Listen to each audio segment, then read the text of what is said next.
तो welcome back students. तो हम लोग बेसिक का सैम्पल पेपर डिस्कस कर चुके हैं, सारी क्वेश्चंस को, सॉल्यूशन को। अब हम लोग स्टैंडर्ड पेपर का सॉल्यूशन सारा डिस्कस करेंगे। तो इसमें बोलने की बात तो कुछ है नहीं कि आपकी जो एग्ज़ाम है वो 3 आवर्स की है और आपकी जो मैक्सिमम मार्क्स वो 80 मार्क्स की है, ठीक है। तो आपका जो क्वेश्चन पेपर है वो टोटल 5 सेक्शन में रहने वाला है, जिसमें से 20 क्वेश्चन MCQ रहेगी 1 मार्क्स की, 5 क्वेश्चन आपका 2 मार्क्स का रहेगा, 6 क्वेश्चन 3 मार्क्स का और 4 क्वेश्चन 5 मार्क्स का। सेक्शन ई में आपको 3 केस बेस्ड स्टडीज क्वेश्चन दी जाएगी, ठीक है। सेक्शन ई में जो कि 4 मार्क्स का रहेगा, ठीक है, जिसमें पैटर्न रहेगी 1 मार्क्स 1 मार्क्स और 2 मार्क्स की क्वेश्चन पे बटी हुई रहेगी, ठीक है। अब आपको एक और इन्फॉर्म इसमें बोल दिया गया है क्लियरली कि आप लोग जो फिगर्स बनाएंगे वो थोड़ा साफ सुथरा बनाएं, ठीक है, ताकि टीचर्स को चेक करने में आसानी हो और आप लोग की नंबर बढ़ सके, ठीक है। इसमें जो पाई की वैल्यूज़ है वो आपको 22/7 लेना है। अगर कहीं पे पाई की वैल्यूज़ का इस्तेमाल हो रहा है और पाई का इस्तेमाल अगर वहाँ पे कोई वैल्यूज़ नहीं दी हुई है तो आप हमेशा 22/7 का इस्तेमाल करेंगे, 3.14 का इस्तेमाल नहीं करेंगे, ये ध्यान में रखना है। तो अब आते हैं लाइन बाय लाइन सारे क्वेश्चन पे, ठीक है। तो सबसे पहला जो क्वेश्चन है वो है हमारा, a and b are two positive integers such as a is given as a p cube q4 and a b is given p square q cube, where p and q are prime numbers if HCF is p का power m and q का power n and LCM is p का power r q का power s, then m plus n and r plus s। देखो, अब simple हमको HCF LCM दिया हुआ है और a और b का वैल्यूज दिया हुआ है। ये गिवन LCM HCF है, तुमको अपना HCF और LCM निकालना है, ठीक है। तो अब इसके लिए सबसे पहले देखो करेंगे क्या हम लोग।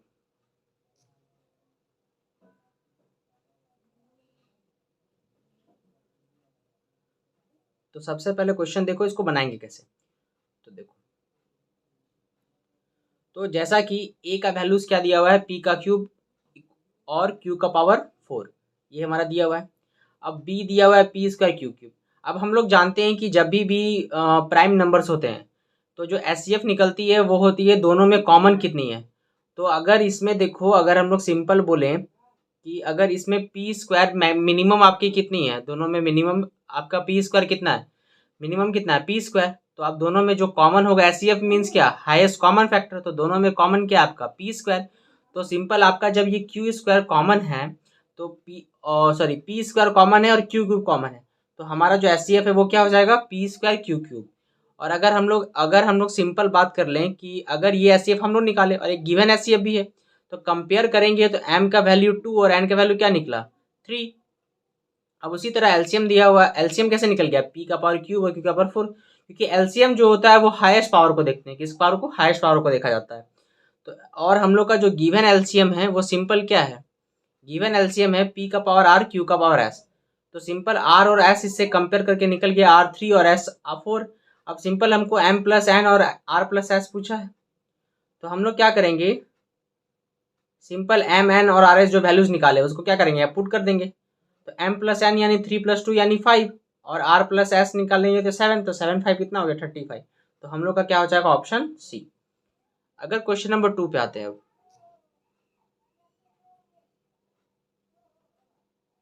क्वेश्चन नंबर 2, क्वेश्चन नंबर 2 है, let p be a prime number. P क्या है हमारा, एक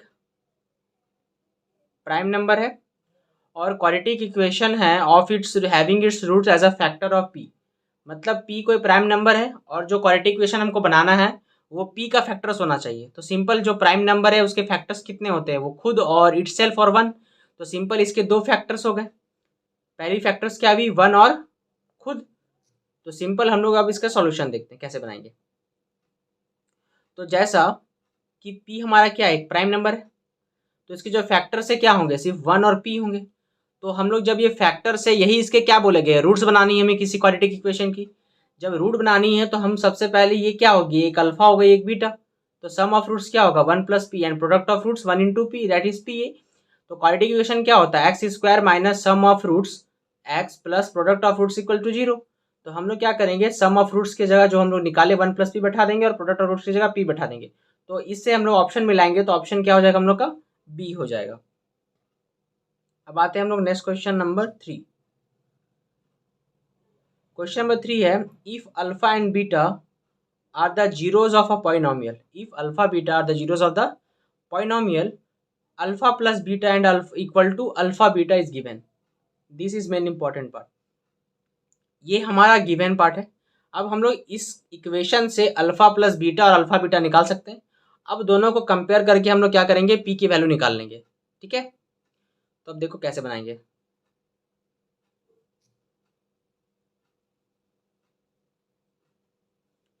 तो सबसे पहले हम लोग क्या करेंगे, जो हमारा ये गिवन इक्वेशन हो गया, यहाँ तो कोई दिक्कत नहीं. ये हमारा गिवन, ये भी गिवन है, alpha plus beta is equal to alpha beta. और अल्फा बीटा क्या है, यहाँ रूट्स है. ठीक है, अब हम लोग अल्फा प्लस बीटा यानी सम ऑफ रूट्स क्या मानेंगे, coefficient of x by coefficient of x square with minus sign. तो देयर इज, अब हम लोग जब इसको पुट कर देंगे तो हम लोग को क्या मिल जाएगा, ये हम लोग पुट कर सकते हैं. हम लोग कोफिशिएंट ऑफ एक्स क्या है, -2 और कोफिशिएंट एक्स स्क्वायर पी, तो -2 बाई पी और माइनस साइन तो लगेगी इसमें. और अल्फा बीटा क्या होता है, constant term by coefficient of x square. तो कांस्टेंट टर्म हमारा 3p है और कोफिशिएंट एक्स स्क्वायर p है, तो सिंपल हम लोग क्या बैठा देंगे, 3p बाई p. ठीक है, अब देखो सिंपल दो तरह से कर सकते हैं, या तो p p यहीं से कैंसिल आउट कर दो, लेकिन ये एक प्रोसेस नहीं हुआ. ठीक है, ठीक है, ऐसे काट सकते हो क्योंकि p का वैल्यूज अगर मान लो नहीं है 0 तब ये काट सकते हो, लेकिन ये प्रोसेस नहीं है. प्रोसेस क्या करेंगे, हम लोग क्रॉस मल्टीप्लाई करेंगे. तो यहाँ माइनस माइनस प्लस 2, यहाँ 2p equal to 3p square आ जाएगा. हम लोग क्या करेंगे, सबको लेफ्ट साइड लेते आएंगे, उसके बाद p को हम लोग कॉमन निकालेंगे. अब हम लोग क्या करेंगे, एक बार p 0 हो जाएगा, एक बार 3p माइनस 2 इक्वल टू 0 हो जाएगा. तो जब एक तो p का वैल्यू 2 निकला 0, और इसको अगर 0 करेंगे तो 2 उधर ले जाएंगे और 3 नीचे, तो डायरेक्ट p का वैल्यू 0 आएगा और 2/3. तो सिंपल हमारा p का वैल्यू 2 वैल्यूज आएगा. अब ऑप्शन में हम लोग को चेक करना है कि p 0 है कि 2/3 है. ठीक है, तो सिंपली ऑप्शंस देख सकते हो कि कहीं भी 0 नहीं लिखी हुई है, कहीं भी 0 नहीं लिखी हुई है. तो सिंपल कहीं 0 नहीं लिखी हुई है अगर, तो सिंपल हम लोग बोलेंगे क्या कि 2/3 इज द आंसर. तो हमारा ऑप्शन बी इज करेक्ट हो जाएगा. ठीक है, अब आते हैं नेक्स्ट क्वेश्चन. क्वेश्चन है, if the system of equation, if the system of equation, दो इक्वेशन दी हुई है 3x plus y equal to 1 और 2x minus 1x plus k minus 1 y equal to 2k plus 1 is inconsistent. ये क्या है, inconsistent है. अब k की वैल्यू निकालनी है. तो इनकन्सिस्टेंट का मतलब क्या होता है कि दो लाइन पैरेलल्स होगी, दो लाइन क्या होगी, पैरेलल, यानी नो सॉल्यूशन. तो इसी को क्या बोलते हैं, इनकन्सिस्टेंट. तो जब भी पैरेलल होती है तो कंडीशन क्या होती है, हमारी कंडीशन होती है a1 by a2 equal to b1 by b2 not equal to c1 by c2. ये कंडीशन होती है. तो इसी कंडीशन के बेसिस पे हम लोग इस क्वेश्चन को सॉल्व करेंगे. का सॉल्यूशन तो सिंपल इक्वेशन क्या है, 3x plus y equal to 1, 2k minus 1 x and k minus 1 y equal to 2k plus 1. तो इनकन्सिस्टेंट अगर है हमारा ये, तो सिंपल हम लोग क्या बोलेंगे कि ये पैरेलल है. तो पैरेलल जब भी होता है तो कंडीशंस क्या होती है, a1 by a2 equal to b1 by b2 not equal to c1 by c2. तो a1 बाई a2 सिंपल ऊपर इक्वेशन से हमको दिख गया कि a क्या है हमारा 3 है और a2 क्या है 2k माइनस 1, और अब आपका b1 क्या हो गया 1 और b2 हो गया आपका k माइनस 1. c1 c2 भी हमारा क्या हो गया 1/2 k प्लस 1. ठीक है, अब हम लोग क्या करेंगे, देखो अगर ऑप्शंस में हमारा k नॉट इक्वल टू की कोई वैल्यूज नहीं दी हुई है, हमारी जो इक्वेशन ऑप्शन है उसमें सब में k इक्वल टू की वैल्यूज दी हुई है, तो हम लोग इस पार्ट में कंक्लूड नहीं करेंगे. पहली बात ये जान लोगे. तो हम लोग किस पार्ट में देखेंगे, इस पार्ट में देखेंगे. तो इस पार्ट में फिर हम लोग क्या करेंगे, क्रॉस मल्टीप्लाई कर देंगे, तो हमारा 3k माइनस 3 हो जाएगा और इधर 2k माइनस 1 हो जाएगा. जब इसको हम सॉल्व कर देंगे 2k को इधर ले जाएंगे तो k की जो वैल्यू क्या आ जाएगी हमारी 2 आ जाएगी. Now come to the question number 4, sorry 4 हो गया हमारा. Question number 5. 5 क्या है, if the vertices of a parallelogram,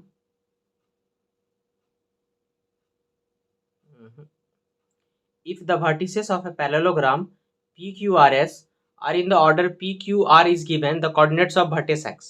देखो जब भी 3 कोऑर्डिनेट दे देगा पैरेललोग्राम का और चौथा कोऑर्डिनेट नहीं देगा, तो इसका सबसे आसान रूल याद रखना कि हमारा जैसे ये पैरेललोग्राम है, हमारा 3 पॉइंट्स गिवन है.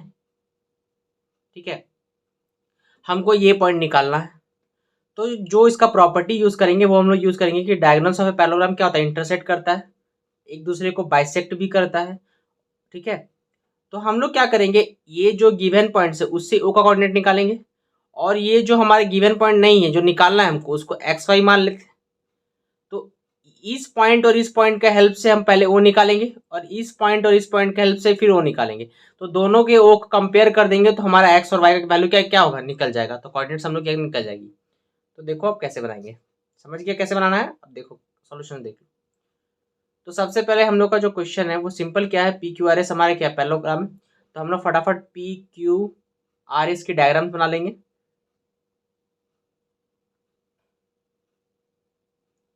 तो फटाफट हम लोगों ने क्या किया, डायग्राम बना लिया, ठीक है, जिसमें आप लोगों को सिंपल दिख रहा है कि P Q R S and their coordinates, ठीक है। इसके बाद आप सिंपल दे सकते हैं कि हम लोगों ने क्या किया, एस को क्या मान लिया, एक्स वाई मान लिया। अब इसके हेल्प से क्या करेंगे, पहले हम लोग पी और आर के हिसाब से क्या निकालेंगे, पी और आर से ओ निकालें। किस फॉर्मूला का इस्तेमाल करके, मिड पॉइंट फॉर्मूला का इस्तेमाल, किसका इस्तेमाल करके, मिड पॉइंट फॉर्मूला। क्योंकि ये जब बाइसेक्ट करता है तो ओ को क्या कहेंगे, पी और आर का मिड पॉइंट कहेंगे। तो मिड पॉइंट में क्या होता है, कोऑर्डिनेट्स का सम कर देते हैं, 2 से डिवाइड कर देते हैं, तो 3 और -3 कर देंगे तो क्या होगा, 0, और 0/2 इज 0। एंड उसी तरह 4 और -2 करेंगे तो 2/2, तो सिंपल मेरा कोऑर्डिनेट्स क्या निकल गया, 0 और 1। उसी तरह हम अब एस को एक्स वाई मान लिए, उस हेल्प से हम लोग क्या करेंगे, ओ का कोऑर्डिनेट्स निकालेंगे उसी तरह सेम। तो हमको क्या मिल जाएगा, x-2 और y+3/2 मिल जाएगा, ठीक है। अब सिंपल देखो, ओ का यहाँ भी निकल गया, यहाँ भी निकल गया। अब दोनों को क्या करेंगे, हम लोग कंपेयर कर देंगे। सिंपल कंपेयर कर देंगे तो हमारा क्या हो गया, x-2 जो हो गया वो 0 हो गया, और y+3/2 क्या हो गया, 1 हो गया। तो सिंपल इससे हमारा x का वैल्यू 2 निकल गया और y का वैल्यू क्या निकल गया, -1। तो सिंपल हम लोग कर दिए, कुछ करना जरूरत नहीं है। अब आते हैं नेक्स्ट क्वेश्चन में। नेक्स्ट क्वेश्चन हम लोग का, ट्राइंगल ए बी सी और पी क्यू आर क्या है, सिमिलर है। A M P N altitudes है, ठीक है।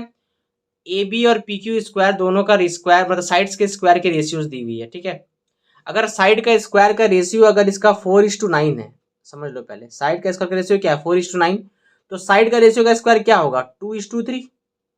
क्योंकि जो स्क्वायर है अगर इसको इधर लेते आएंगे तो ये रूट हो जाएगी, तो रूट हो जाएगी तो क्या निकलेगी, 2:3। मतलब साइड की जो रेशियो निकली A B is to P Q, वो क्या निकलेगी, 2:3। ये तो क्लियर हो गया। तो इसकी एक प्रॉपर्टी याद रखना कि जब भी ट्राइंगल्स की क्या होती है, दो ट्राइंगल्स अगर सिमिलर है, दो ट्राइंगल्स हमारा अगर सिमिलर है तो उसकी जो अल्टीट्यूड्स की रेशियो, अगर वो सिमिलर है तो उसकी अल्टीट्यूड्स की रेशियो, अल्टीट्यूड कौन कौन हुआ, ए एम और पी एन हमारा अल्टीट्यूड हो गया, और ए बी सी ये ट्राइंगल ड्रॉ कर लिए हम लोग। तो ए अब जब ये सिमिलर है तो ए बी पी क्यू के ratio, B C Q R का रेशियो, ए सी और पी आर का रेशियो सेम होगा, और जो ये साइड्स का रेशियो होगा वो अल्टीट्यूड के रेशियो के बराबर भी होता है, ठीक है। याद आप लोग को अगर याद दिए तो याद रखिए, अल्टीट्यूड्स का भी रेशियो सेम होता है, एंगल बाइसेक्टर का भी रेशियो सेम होता है, ठीक है, और आपका मीडियन का भी रेशियो क्या होता है, सेम होता है। तो सिंपल हमारा जो स्क्वायर का रेशियो क्या है, 4:9। तो अगर स्क्वायर का रेशियो ये है तो साइड का रेशियो क्या होगा, 2/3। तो यही रेशियो क्या हो जाएगा, इसका मीडियन का रेशियो हो जाएगा। तो हमारा आंसर क्या हो जाएगा, 2:3।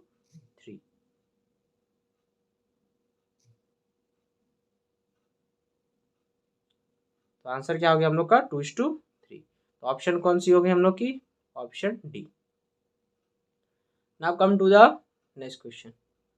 क्वेश्चन है x tan 60 degree equal to cos 60 degree equal to sin 60 degree cot 60 degree. हमको सिंपल x निकालना है। तो हम लोग सिंपल क्या करेंगे, सिंपल डिग्रीज की वैल्यू बढ़ा देते हैं, ठीक है। क्या करेंगे, सिंपल डिग्रीज की वैल्यू बढ़ा देंगे। तो जब डिग्रीज की हम लोग वैल्यू बैठाएंगे तो कुछ इस टाइप से सॉल्व करेंगे। चलो देखो फटाफट, चलिए।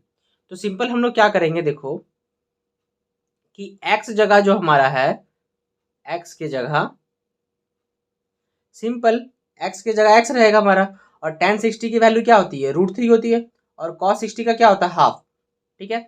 यहाँ तो क्लियर हम लोग जानते हैं। उसी तरह sin 60 का क्या होता है, √3/2, और cos 60 का 1/√3।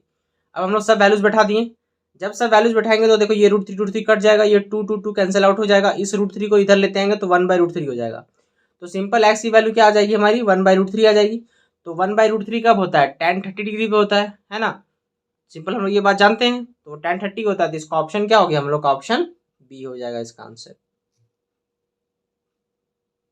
Option B is the answer, ठीक है।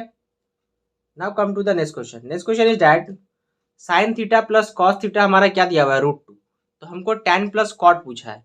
तो जब भी साइन प्लस कॉस दे और tan प्लस कॉट पीछे, सबसे आसान तरीका होता है इसका स्क्वायरिंग कर देना। क्या होता है? स्क्वायरिंग कर देना। देखो क्या करेंगे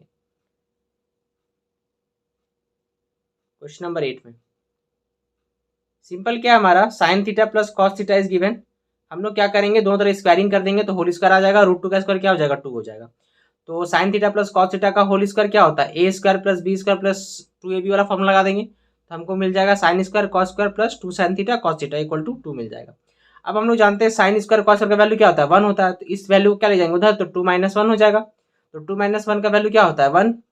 अब इस 2 को क्या करेंगे नीचे लेते आएंगे तो क्या हो जाएगा हाफ। तो साइन थीटा कॉस थीटा का वैल्यू क्या हो गया हाफ हो गया।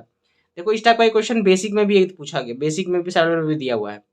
तो अब tan प्लस कॉट निकालना है तो tan को क्या बोल देंगे साइन बाई कॉस, कॉट को क्या बोल देंगे कॉस बाय साइन। तो sine square plus cos square क्या हो जाएगा हमारा sign theta cos theta, simple है। एलसीएम लेंगे तो साइन स्क्वायर कॉस स्क्वायर का वैल्यू क्या होता है 1 और साइन और थीटा कॉस थीटा का वैल्यू तभी निकाले हाफ, तो हम नीचे क्या करेंगे हाफ बैठा देंगे और ये हाफ क्या हो जाएगा उल्टा हो जाएगा, तो ऊपर क्या हो जाएगा 2, तो हमारा आंसर क्या हो जाएगा 2, यानी ऑप्शन बी 8 का क्या हो जाएगा B. Question number 9। Question number 9 क्या है, in the given figure D parallel BC. इस फिगर में क्या है, ये जो डी है और बीसी क्या है, ये जो डी है वो पैरेलल है बीसी के, डी पैरेलल बीसी, सिंपल है। और ए की वैल्यू ए दी हुई है, ईसी की बी, डी आपका डी का एक्स और बीसी का ये पूछा गया, इसमें से कौन सा ऑप्शन सही है, ठीक है। तो अब इसको देखेंगे हम लोग सॉल्यूशन में।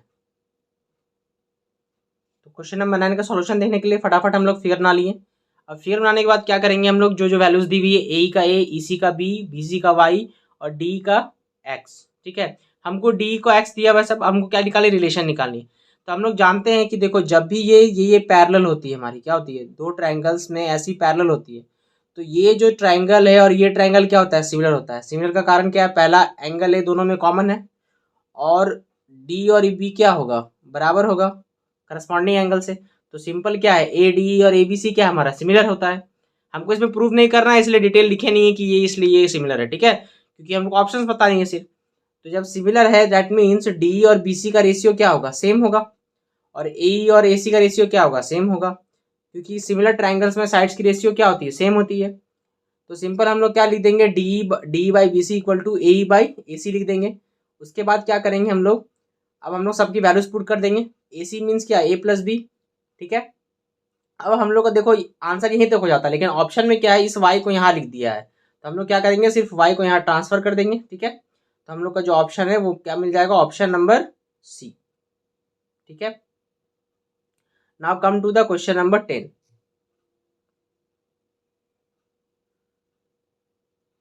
क्वेश्चन नंबर 10 है ABCD is a trapezium with AD and BC. अब ट्रेपेजियम है तो दो साइड तो पैरेलल होगा ही। एडी कितना दिया हुआ है 4 centimetre, diagonals AC and BD intersect each other at O, AO by OC और OD by OB is given is half, what is the value of BC. इसको समझने के लिए फिर से हम लोग फिगर पे चलेंगे। तो फिगर का सबसे पहले समझो फिगर क्या है हमारा एबीसीडी, हम लोग फिगर फटाक से फिगर बना लिए। एडी 4 सेंटीमीटर है, हम लोग का काम बीसी पे निकालना है। अब देखो ये दोनों पैरेलल जब दिया हुआ है, सिंपल क्या है this and this are given as parallel, ठीक है।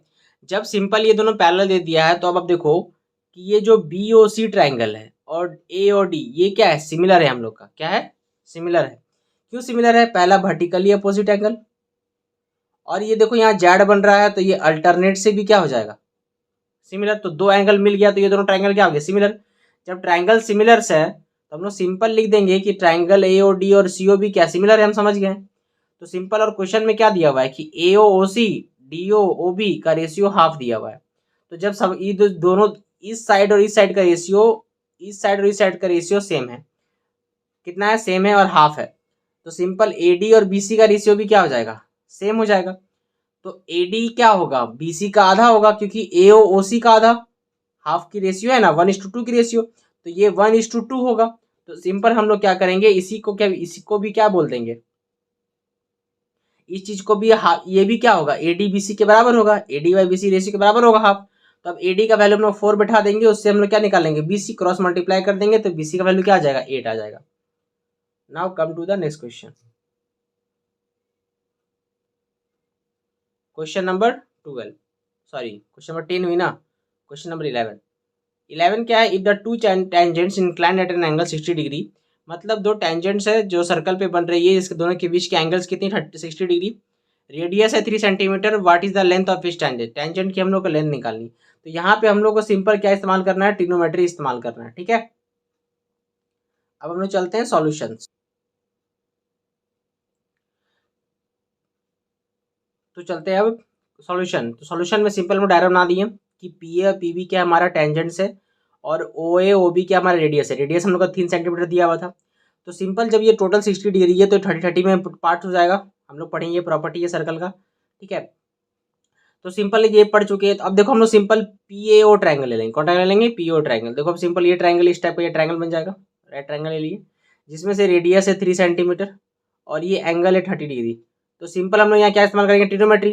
तो tan 30 हम लोग इस्तेमाल कर देंगे। tan 30 क्या लिखेंगे, ओ ए बाई पी ए। तो सिंपल tan 30 की वैल्यू 1/√3 होती है और ओ ए का वैल्यू कितना है 3। तो पी ए हमको निकालना है। तो अब इसको क्या करेंगे, क्रॉस कर देंगे तो पी ए का वैल्यू क्या आ जाएगा, 3√3 सेंटीमीटर। तो ऑप्शन डी इसका क्या होगा answer. Now come to the next question, question number 12, area of circle that can be inscribed in a square of 6 centimetre. मतलब एक सर्कल है जो स्क्वायर के अंदर है, जिसकी जो साइड है स्क्वायर की साइड वो 6 सेंटीमीटर है। तो देखो जब भी हमारा सर्कल स्क्वायर के अंदर होता है, जब भी सर्कल हमारा स्क्वायर के अंदर होता है तो वो सिंपल कैसा दिखेगा हमारा। पहले हम लोग ये देख लेते हैं हम लोग का वो कैसे दिखेगा। तो पहले हम लोग डायग्राम पे आते हैं समझने के लिए। देखो ये डायग्राम ऐसा दिखेगा कि ये हमारा स्क्वायर हो गया, उसके अंदर एक सर्कल है। अब समझो जब ये सर्कल अंदर है तो जो इसकी डायमीटर होगी सर्कल की जो डायमीटर होगी वो क्या होगी, साइड्स के इक्वल होगी। सिंपल यही ना है। तो जब डायमीटर 6 है हमारा तो रेडियस क्या हो जाएगी 3 सेंटीमीटर। तो सिंपल जब रेडियस हमारा 3 हो गया तो एरिया ऑफ सर्कल के लिए हम लोग क्या करेंगे, पाई आर स्क्वायर इस्तेमाल कर देंगे। तो पाई आर स्क्वायर आर की जगह कितना बनाएंगे 3, तो 3 जा 9 हो जाएगा 9 पाई, क्योंकि ऑप्शन में पाई पर ही है इसलिए हम लोग और इसको आगे सॉल्व नहीं करेंगे, यहाँ तक ही छोड़ देंगे, ठीक है। तो हमारा आंसर क्या हो जाएगा, ऑप्शन नंबर डी। देखो क्वेश्चन नंबर 13 में क्या दिया हुआ है, सिंपल हम बता दे रहे हैं। क्वेश्चन चलोगे, क्वेश्चन यहाँ पढ़ लेते हैं। क्वेश्चन है the sum of length breadth and the height of a cuboid is 6√3 centimetre and the length of इस डायगोनल इज 2√3 सेंटीमीटर। तो देखो लेंथ ब्रेथ और हाइट का सम क्या है 6√3, मतलब l प्लस बी प्लस 6√3 हो गया। और डायगोनल दिया हुआ, तो डायगोनल का फॉर्मूला क्या होता है, under root L² plus B² plus H² होता है। हमको इस पे क्या निकाला, टोटल सरफेस एरिया। तो सिंपल टोटल सरफेस एरिया का फॉर्मूला ही पता है हम लोग को। देखो हम लोग का गिवन ये है डायगोनल का फॉर्मूला क्या होता है, अंडर रूट L² B²। तो इसकी वैल्यूज दी हुई है, दोनों तरफ स्क्वायरिंग कर देंगे तो हम लोग को क्या मिल जाएगा 12, क्योंकि 2 2 जा 4 3 जा 12 हो जाएगा। अब हम लोग क्या करेंगे, अब इस पहले इक्वेशन का स्क्वायरिंग कर देंगे। क्या करेंगे, स्क्वायरिंग। तो हम लोग का यहाँ a प्लस बी प्लस सी का होल स्क्वायर फॉर्मूला लग जाएगा, a² B² C² plus 2ab 2bc 2ca। तो ठीक है, तो सिंपल इसमें भी लग जाएगा L² B² H² 2lb 2bh 2lh। तो देखो सब में 2 था इसलिए 2 कॉमन ले लिए हम लोग। तो इसी चीज को क्या बोलते हैं, सरफेस एरिया बोलते हैं। तो इसीलिए इसका काम करना था हम लोग को। अब L² B² H² कितना था 12, तो इसकी जगह हम लोग 12 बैठाना होगा। अब ये 12 को क्या ले जाएंगे उधर, तो 100 माइनस क्या 8 क्या हो जाएगा 12। तो हमारा आंसर क्या हो जाएगा 96 सेंटीमीटर स्क्वायर, यानी ऑप्शन सी हमारा क्या होगा आंसर। नेक्स्ट क्वेश्चन सिंपल दिया हुआ है। नेक्स्ट क्वेश्चन है, if the difference of mode and median is 24 and the difference of median and mean क्या होगा। मतलब मोड माइनस मीन, मीडियन दिया हुआ है, मीडियन माइनस मीन पूछ रहा है। सिंपल यही पूछ रहा है। तो सिंपल हम लोग क्या करेंगे, लिख देंगे कि मोड माइनस मीडियन क्या हो गया 24। अब मोड का हम लोग फॉर्मूला जानते हैं 3 मीडियन माइनस 2 मीन, इसको बैठा देंगे। तो देखो 3 मीडियन से 1 मीडियन चला गया तो 2 मीडियन हो गया और 2 मीन। अब क्या करेंगे, सबको हम लोग 2 से डिवाइड कर देंगे। 2 से डिवाइड कर देंगे तो क्या मिल जाएगा हम लोग को, median minus mean equal to 12। ठीक है, तो हम लोग को यही चाहिए था difference of median and mean. तो आंसर क्या हो जाएगा हम लोग का 12, यही हम लोग का आंसर हो जाएगा। यानी ऑप्शन नंबर क्या होगा हम लोग का 14 का ऑप्शन नंबर होगा हम लोग का बी। ठीक है, 14 का होगा बी। चलो क्वेश्चन पूछा है number of revolution 15 number of revolution made by a circular wheel of radius 0.25 metre in a rolling distance of 111 kilometre. मतलब ये जो चक्का है वो रिवॉल्यूशन जो हुआ वो टोटल 11 किलोमीटर चला, टोटल डिस्टेंस हुई हमारी कितना हुई, टोटल डिस्टेंस हो गई। अब टोटल डिस्टेंस हुई, मान लो इतनी डिस्टेंस हुई टोटल। अब हम लोग की रेडियस क्या है, सर्कल की रेडियस है 0.25 मीटर। तो हम लोग का सिंपल जब भी नंबर ऑफ रिवॉल्यूशन निकालने के लिए बोलेगा, जब भी क्या बोलेगा, नंबर ऑफ रिवॉल्यूशन, तो नंबर ऑफ रिवॉल्यूशन होता है total distance travel by distance travel in one circular rotation, यानी सरकमफ्रेंस। एक चक्कर लगाएगा तो सरकमफ्रेंस डिस्टेंस से ट्रैवल करेगा ना। तो सिंपल हम लोग इसी का इस्तेमाल करेंगे। ठीक है, चलो देखो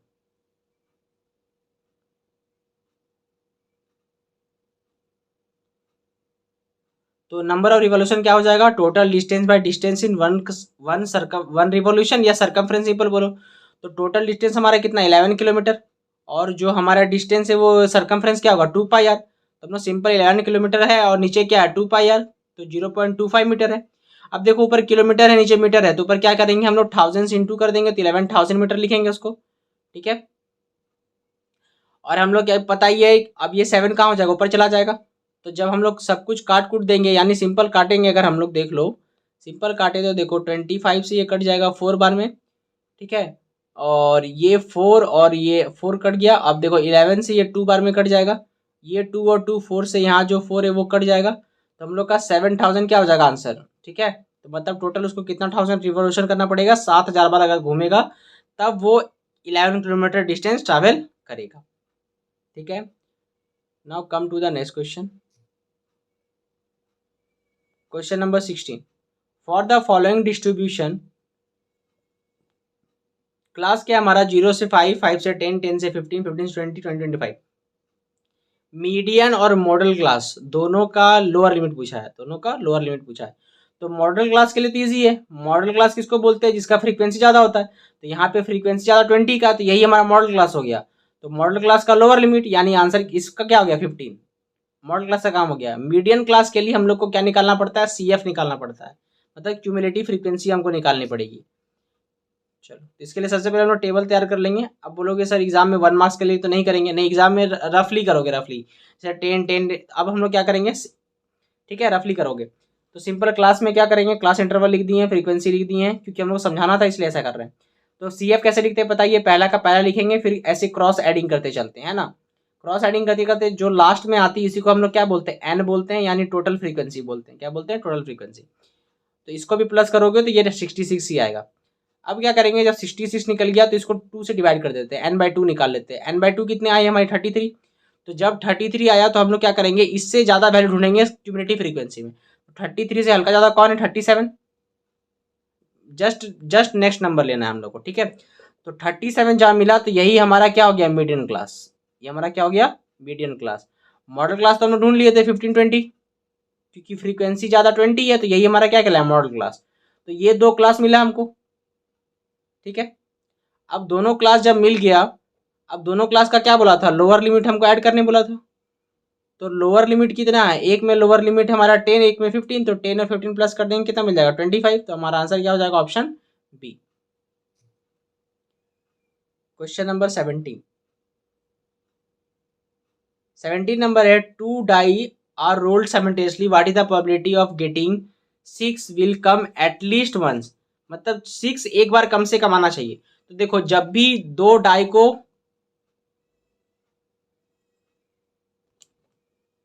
जब भी दो डाई को क्या करते हैं हम लोग, रोटेट करते हैं, सॉरी दो डाई को थ्रो करेंगे, तो टोटल 36 पॉसिबिलिटीज आती है। 1 1 1 2 1 3 1 6 एज सो ऑन, इस तरह आती है। तो 6 कितना बार आएगा, 6 तो देखो जब 6 स्टार्ट होगा, जैसे 6 1 6 2 6 3 6 4 6 5 6 6, तो इस केस में तो 6 आएगा। और 6 किसके पास आएगा, बाकी जो 5 डिजिट्स है 1 से 5 तक वहां पर भी आएगा। तो उधर कितना टाइम्स हो गया, 5 टाइम्स, और 6 कितना बार खुद आएगा, 6 बार। तो टोटल कितना टाइम्स, 11 टाइम्स। तो टोटल होती है 36 आउटकम्स, तो 36 हो गया नीचे, और आपका पॉसिबल आउटकम्स कितना हुआ 11। इसलिए हम लोग का ऑप्शन क्या हो जाएगा, ऑप्शन नंबर सी। अब क्वेश्चन है 18 नंबर, 5 tan बीटा इज 4। हमको ये निकालना है 5 sin beta minus 2 cos beta by 5 sin beta plus 2 cos beta, ये निकालना है। तो सिंपल बनाएंगे कैसे, देख लो।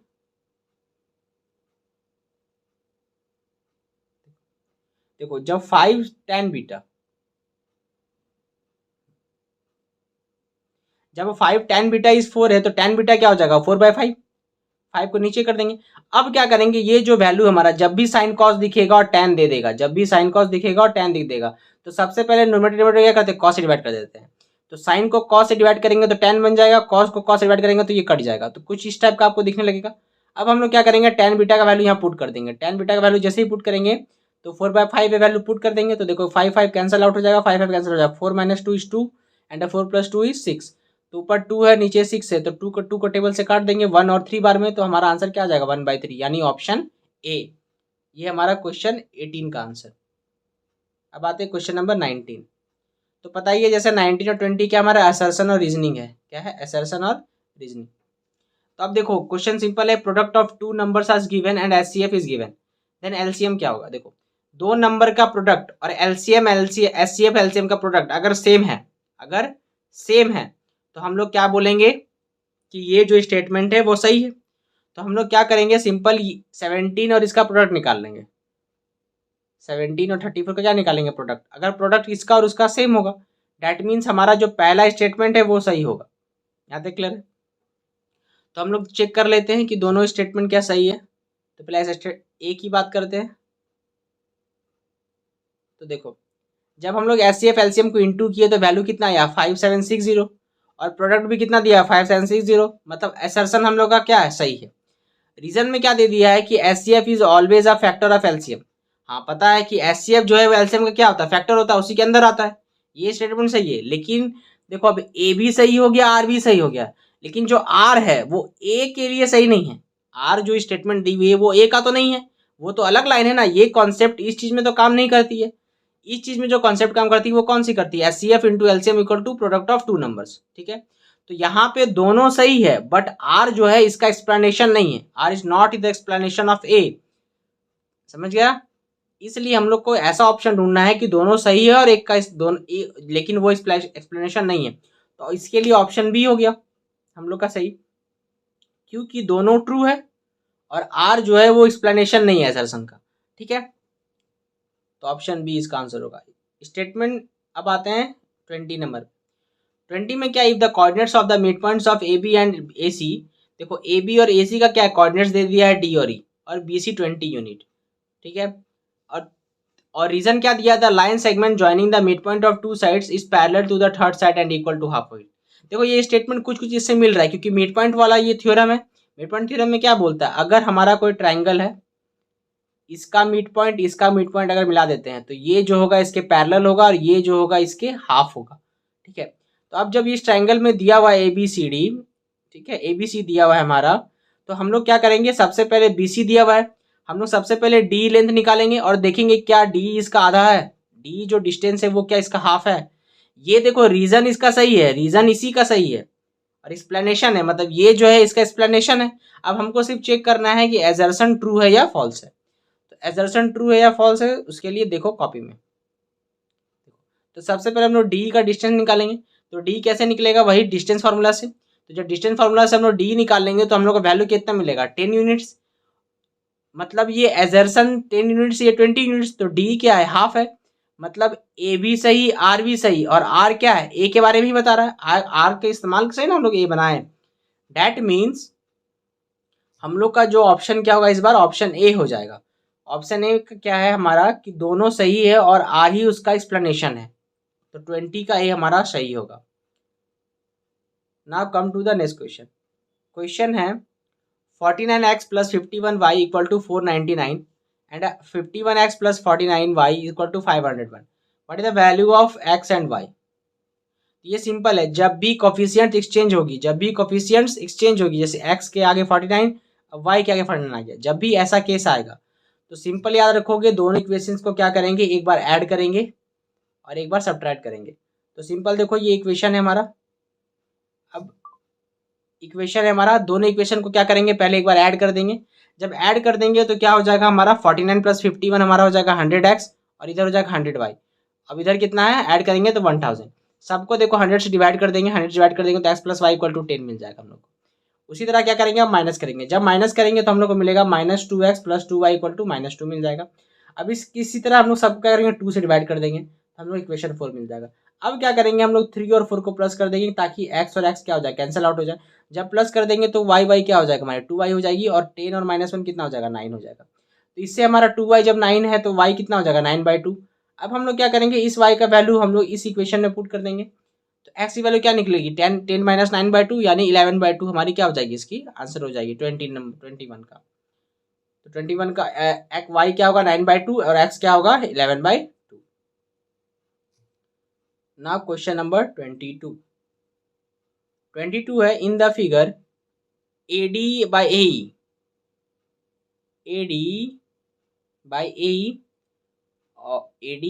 AE छोटा साइड बड़ा साइड लिए हैं। उसी तरह AC by BD ले लिया है और पूछ दिया है कि छोटा ट्रायंगल और बड़ा ट्रायंगल सिमिलर।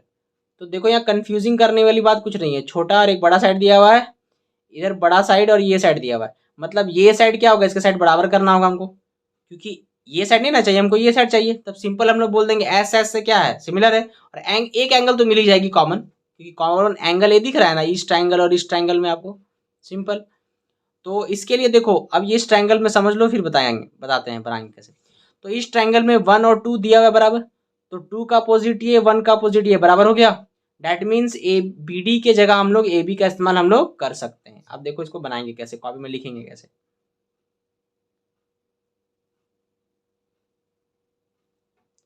तो सिंपल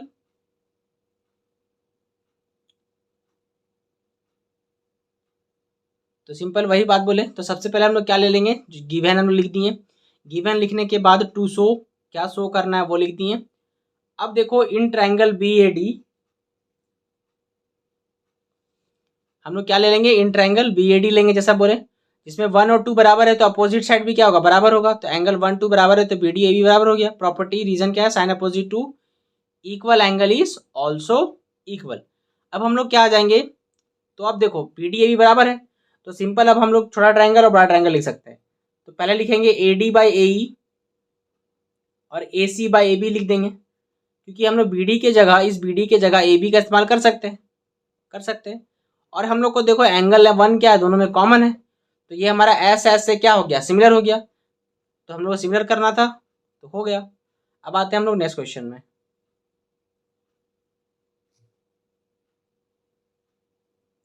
क्वेश्चन नंबर 23 में क्या निकालना है हम लोग को, ये वाला एंगल निकालना है AQB, जिसमें से हम लोग का APB दिया हुआ है 75 डिग्री। कितना दिया हुआ है, 75 डिग्री।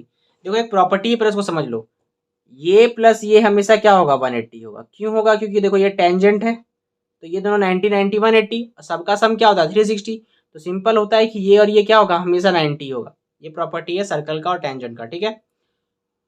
और ये जो अगर सम 180 है, तो अब ये एक और प्रॉपर्टी पढ़ा होगा कि अगर कोई एंगल सेंटर पे बन रहा है तो उसी आर्क पर अगर कहीं भी रिमेनिंग पार्ट पे बनेगा तो ये एंगल क्या होगा, इस एंगल का आधा। तो यही प्रॉपर्टी हमको इसमें लगानी है। तो बनाएंगे कैसे,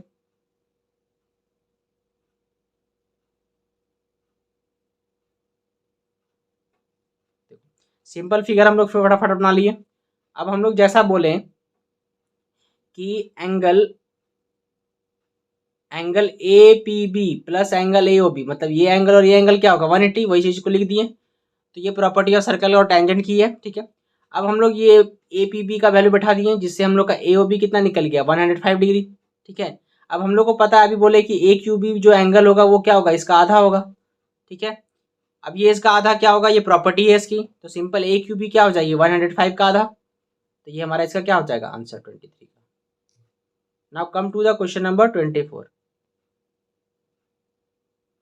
क्वेश्चन नंबर 24 में क्या पूछा है, पहले length of a minute hand, मैंने मिनट हैंड का क्लॉक का लेंथ बता दिया 6 सेंटीमीटर। Find the area showed by it when it moves from 7:05 PM to 7:40 PM। मतलब मिनट हैंड की जो लेंथ है वो कितनी है, 6 सेंटीमीटर है। और एरिया निकालना है, कितना एरिया कवर करेगा। तो अब देखो ये जब मिनट हैंड घूम रहा है तो सिंपल हम लोग इसी को रेडियस समझेंगे। अब एरिया निकालना है तो एरिया क्या निकालना है कि 7:05 से 7:40 तक चला, टोटल 35 मिनट्स का डिफरेंस है। तो 35 मिनट में उसने कितना एरिया कवर किया। तो अब एरिया निकालने के लिए हमको पता करना पड़ेगा कि कितना एंगल कवर किया, क्योंकि ये लोग 60 मिनट में मिनट हैंड ना 360 डिग्री लेगा, लेकिन 35 मिनट में कुछ तो कम लेगा। तो इसलिए पहले हम लोग डिग्री निकालेंगे फिर एरिया पे जाएंगे।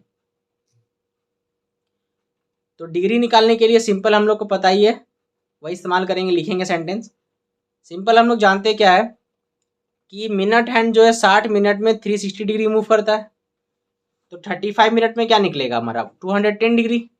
ठीक है, तब अब तो हमको एंगल पता चल गया ना, एंगल पता चल गया तो एरिया स्विफ्ट जो निकलेगा मिनट हैंड का वो सेक्टर का फॉर्मूला लगेगा, यानी theta by 360 degree pi r square. तो थीटा का वैल्यू, पाई का वैल्यू, आर का वैल्यू, सबकी वैल्यूज हम लोग बैठा देंगे, तो हम लोग का जो आंसर आएगा वो क्या आएगा 66 सेंटीमीटर स्क्वायर आएगा। तो ये हम लोग क्या हो जाएगा 24 का आंसर। तो 24 में देखो एक और क्वेश्चन है, क्वेश्चन सिंपल हम समझा दे रहे हैं यहीं पे, क्वेश्चन पे हम लोग जाने की जरूरत नहीं है। क्वेश्चन क्या चाहिए, तो तुमको डायग्राम दिख रहा है, हमको शेडेड रीजन निकालना है।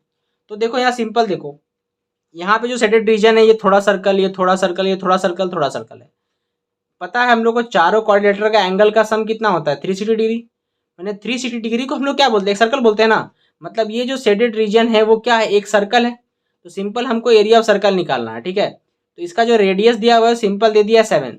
ये जो सर्कल डायग्राम बन रहा है इसका रेडियस कितना दिया हुआ हमारा 7 सेंटीमीटर। तो हम लोग जैसा कि लिख देंगे पहले कि थीटा 1 थीटा 2 थीटा 3 क्या है हमारा 360 डिग्री है। Sum of all angles of quadrilateral is 360 degree. तो हमको क्या निकालना है, शेडेड रीजन निकालना है। तो शेडेड रीजन निकालने के मतलब क्या, एरिया ऑफ सर्कल, सिंपल यही ना है कि सारा का सम कितना है 360 डिग्री। अगर ये काम ट्रायंगल में करते हैं, अगर यही काम ये क्वेश्चन अगर ऐसा ही दे देता, ट्रायंगल में दे देता, ऐसा ऐसा ऐसा, ये शेडेड रीजन निकालना है, तो हम लोग को पता है ये तीनों एंगल का सम कितना होता है 180, तीनों एंगल से 180 माने आधा सर्कल। तो हम लोग इस केस में क्या निकालते हैं, half area of a circle. तो उसी तरह हम लोग को ये समझना होगा कि एंगल्स का खेल है सारा। तो एरिया ऑफ सर्कल निकालना है तो सिंपल पाई आर स्क्वायर, तो पाई आर सबका वैल्यू उठा देंगे तो आंसर कितना आ जाएगा हम लोग 154 सेंटीमीटर स्क्वायर हमारी आंसर आ जाएगी। ठीक है, अब आते हैं क्वेश्चन नंबर 25 क्या है। देखो वही चीज है 24 इसलिए 25 में आते हैं। 25 में दिया हुआ है sine A plus sine B, sine A plus B equal to 1, cos A minus B equal to √3/2। ठीक है, कंडीशन है दोनों दोनों एंगल का सम 90 से कम है और 0 के बराबर बड़ा है। ए लेकिन बी से बड़ा है, हमको ए और बी निकालना है। और इसी का दूसरा क्वेश्चन पूछा है कि cos minus sine given by cos plus sine given equal to 1 minus √3/1 plus √3। ठीक है, तो नीचे वाला क्वेश्चन को हम लोग दो मेथड से बनाएंगे, ऊपर के लिए सिर्फ एक ही मेथड है। ठीक है, now come to the solution. तो साइन ए प्लस बी क्या होता है हमारा 1 दिया हुआ है गिवन में। ठीक है, तो जब साइन ए प्लस बी हमारा 1 दिया हुआ है सिंपल में, तो साइन 1, अब इधर साइन है तो इधर भी क्या चाहिए साइन। तो साइन 1 कब होता है साइन 90 डिग्री पे। तो अब क्या करेंगे, दो तरफ साइन साइन हट जाएगा, हमारा ए प्लस बी क्या हो जाएगा 90 डिग्री। उसी तरह कॉस ए माइनस बी √3/2 दिया हुआ है, तो कॉस √3/2 कब होता है कॉस 30 डिग्री में। यहाँ तो कोई दिक्कत नहीं। अब ए माइनस बी क्या हो जाएगा 30 डिग्री। अब 1 और 2 को क्या करेंगे ऐड कर देंगे, तो 1 और 2 ऐड करेंगे तो 2a होगा और 120 डिग्री। जैसे ए का वैल्यू क्या निकल जाएगा 60। अब ए प्लस बी 90 था तो बी का वैल्यू कितना निकल गया 30 डिग्री। तो ए और बी की वैल्यू क्या आएगी 60 और 30 डिग्री।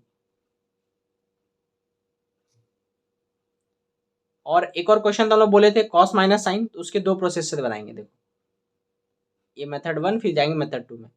तो सिंपल क्या दिया हुआ है cos minus sine by cos plus sine equal to 1 minus √3/1 plus √3 is given. ठीक है, तो A by B equal to C by D दिया हुआ है, A by B equal to C by D दिया हुआ है। अप्लाइंग सी एंड डी हम लोग अप्लाई कर देंगे, सी एंड डी यानी कॉमेंडेंडो एंड डिपेंडेंडो अप्लाई करेंगे।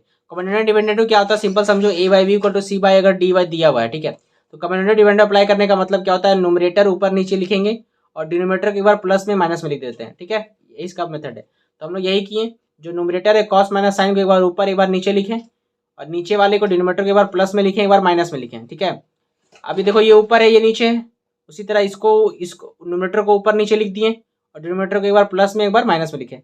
जब हम इसको सॉल्व करेंगे देखो ये साइन साइन कैंसिल आउट हो जाएगा, यहाँ पर कॉस कॉस कैंसिल आउट हो जाएगा। तो सिंपल ऊपर आएगा 2 cos थीटा, नीचे आएगा -2 sin थीटा।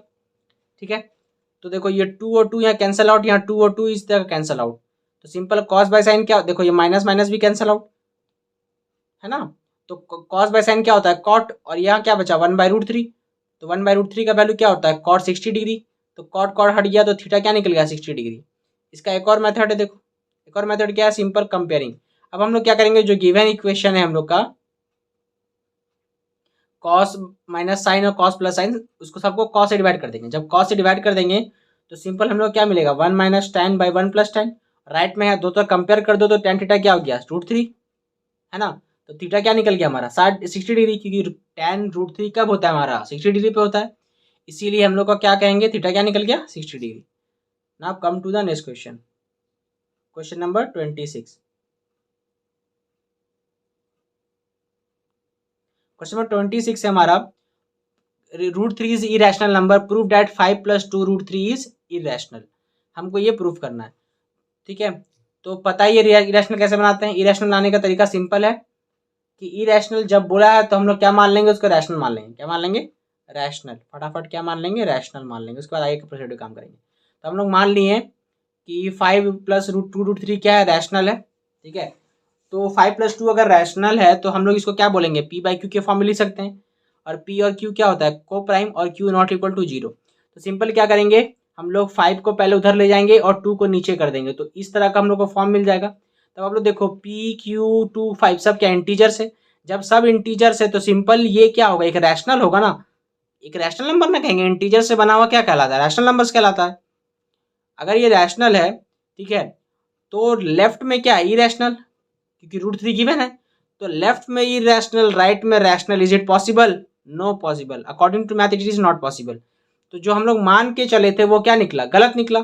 तो सिंपल जब मान के चले और वो गलत आ जाए बीच में तो हम लोग सिंपल क्या बोलते हैं कि जो पहले माने थे वही गलत है। तो जो माने थे कि रैशनल है वो गलत है, तो हमारा आंसर क्या हो जाएगा इररेशनल, ठीक है। Now come to the question number 27। 27 क्या है, if the zeros of the polynomial are double in the value of the zero of the polynomial 2x² - 5x - 3 P और Q निकालना है। मतलब इसका रूट अगर अल्फा बीटा है, इसका रूट अगर अल्फा बीटा है तो इसका रूट 2 अल्फा और 2 बीटा होगा, ठीक है, ठीक है। तो इसी को क्या निकालेंगे P और Q निकालेंगे। तो सिंपल देखो कैसे करेंगे, देखो एक को fx समझ लो, ये हमारा fx मान ली एक को, और एक को gx मान लिया। तो fx का जो रूट होगा वो अल्फा बीटा होगा। तो अल्फा बीटा जब दिया हुआ है तो अल्फा प्लस बीटा क्या होगा -5/2, और अल्फा प्लस बीटा क्या होगा C/A, ठीक है। उसी तरह gx में क्या है 2 अल्फा प्लस 2 बीटा का रूट्स है, तो सम ऑफ रूट क्या होगा वही minus coefficient of x by coefficient of x²। तो अब देखो सब में 2 है तो सबको 2 से डिवाइड कर दिए क्योंकि हमको सिमिलर कंपेयर करना है ना। तो अल्फा प्लस बीटा निकल गया -p/2। देखो यहाँ पे -p/2 निकला, यहाँ क्या 5/2, दोनों को इक्वल कर देंगे तो p का वैल्यू क्या आ जाएगा -5। उसी तरह प्रोडक्ट ऑफ रूट्स इसका क्या होगा 2 अल्फा डॉट 2 बीटा, तो कितना हो जाएगा 4 अल्फा बीटा। अब 4 अल्फा बीटा तो 4 कहाँ चला जाएगा नीचे, ठीक है। अब अल्फा बीटा का गिवन वैल्यू कितना है -3/2, तो ये -3/2 के बराबर होगा। तो अब देखो अब क्या करेंगे क्रॉस मल्टीप्लाई कर देंगे, 4 को इधर ले जाएंगे तो 2 से देखो पहले 2 कट जाएगा और कितना आ जाएगा -6, तो क्यू का वैल्यू कितना आ जाएगा -6। Now come to the next question, question number 28। A train covered a distance at a uniform speed. If the train would have been 6 km/h faster, it would be take 4 hours less than the scheduled time. And if the train were slower by 6 km/h, it would have take 6 hours more than the scheduled time. Find the length of the journey. Total हमको journey बतानी है। तो journey बतानी है तो journey के लिए हम लोग क्या करेंगे स्पीड और टाइम की स्टेप के डिस्कस कर लेंगे। एक को स्पीड मान लेंगे, एक को टाइम मान लेंगे, यानी एक्स और वाई मान लेंगे, ठीक है। चलो देखो अब हम लोग क्या करेंगे सिंपल भाई मान के चल रहे हैं। तो सबसे पहले क्या मान लेंगे कि ओरिजिनल स्पीड क्या है हम लोग का x किलोमीटर, और ओरिजिनल टाइम जो लग रहा है वो लग रहा है y आवर, मतलब स्पीड और टाइम को हम लोग मान लिए। अब तो डिस्टेंस की वैल्यू, डिस्टेंस क्या होती है हमारा जब स्पीड और टाइम दिया होता है तो डिस्टेंस होती है स्पीड इंटू टाइम। तो हमारा डिस्टेंस हो जाएगा क्या XY किलोमीटर हो जाएगा। अब केस 1 में क्या बोला है कि स्पीड जो है वो 6 km/h बढ़ जाएगी और जो टाइम है वो क्या होगी 4 आवर कम हो जाएगी। तो डिस्टेंस हमारा क्या होगा ये स्पीड इंटू टाइम हो जाएगी। तो सिंपल डिस्टेंस हमारा निकल जाएगा x+6 इंटू y-4। ठीक है। अब उसी तरह देखो, अब इक्वेशन 1 और इक्वेशन 2 क्या होगा, इक्वल हो जाएगा। इक्वेशन 1 और इक्वेशन 2 जब इक्वल हो गया तो इस केस में हम लोग को जो ऑप्शन मिलेगा, ब्रश बार बार गायब हो जाता है। अब हम लोग क्या करेंगे, इक्वेशन 1 और 2 को क्या करेंगे, इक्वल कर देंगे। तो जब हम लोग देखो सॉल्व कर लेंगे, इक्वल कर दिए, उसके बाद इसको सॉल्व कर देंगे तो एक्स वाई कट जाएगा, तो हम लोग एक इक्वेशन मिलेगा, उस इक्वेशन को 3 मान लेंगे। उसी तरह अब हम लोग का केस 2 होगा। केस 2 में क्या बोला, स्पीड 6 किलोमीटर घटेगी पर आवर और टाइम 6 घंटा बढ़ जाएगा। जब स्पीड कम होगा तो टाइम कितना बढ़ जाएगा, 6 घंटा बढ़ जाएगा। अब इसी तरह क्या करेंगे, हम लोग डिस्टेंस निकालेंगे। डिस्टेंस यानी ये और ये इंटू हो जाएगा। तो अब इसी इक्वेशन को क्या करेंगे, इक्वेशन 1 के बराबर करेंगे, जो ऊपर वाला इक्वेशन है। कौन सा इक्वेशन, ये एक्स वाई वाला। ठीक है। जब बराबर करेंगे उसी तरह हमको एक और इक्वेशन मिलेगा, इक्वेशन 5। तो जब हम लोग 3 और 5 को सॉल्व कर लेंगे, 3 और 5 को क्या करेंगे, सॉल्व, तो हम लोग को जो x का वैल्यू मिलेगा 30, y का वैल्यू क्या मिलेगा 24। तो जो डिस्टेंस होता है वो क्या होता है, स्पीड इंटू टाइम। तो इसको और इसको इंटू कर देंगे तो हम लोग का आंसर क्या आ जाएगा, 24 3 या 72 और एक जीरो के लिए जीरो, तो यहाँ जीरो मिस हो गया है। तो इसका जो आंसर होगा वो क्या होगा, 720 किलोमीटर का डिस्टेंस इसका जर्नी था। Now come to the next question. देखो 28 में एक और क्वेश्चन दिया हुआ ऑप्शन में कि Anuj have some chocolates, he divided them into a lots A and B, he sold the first lot at a rate of 2 for 3 chocolates. मैंने इसने 2 रुपया में 3 चॉकलेट दे दिया, तो एक चॉकलेट का दाम क्या बोलेंगे हम लोग, 2/3। ठीक है। क्या करते हैं, सिंपल इस 3 को क्या करेंगे, जब भी रेट्स निकालनी पड़ती है कि एक चॉकलेट का दाम क्या होगा, तो एक चॉकलेट निकालना है तो हमको इसको फिक्स करना पड़ेगा। तो ये इस 3 को क्या करेंगे, नीचे कर देंगे, तो यहाँ 1 हो जाएगा ना, तो 1 चॉकलेट की प्राइस क्या होगी, 2/3 प्राइस होगी। ठीक है। किस लॉट में, लॉट ए में। लॉट बी में जो उसका कॉस्ट 1 रुपया रहेगा। उसी तरह सेकेंड केस में फर्स्ट लॉट का कॉस्ट जो निकला वो निकला 1 रुपीज पर चॉकलेट, और फिर 4 रुपीज फॉर 5 चॉकलेट। उसी तरह 5 को नीचे कर देंगे तो एक चॉकलेट की वैल्यू क्या हो जाएगी, 4/5। तो जो इसको पहला में कलेक्शन हुआ इसका 400 का हुआ, और दूसरा में कलेक्शन हुआ 460 का। तो टोटल चॉकलेट्स इसके पास कितने थे वो हमको बताना है।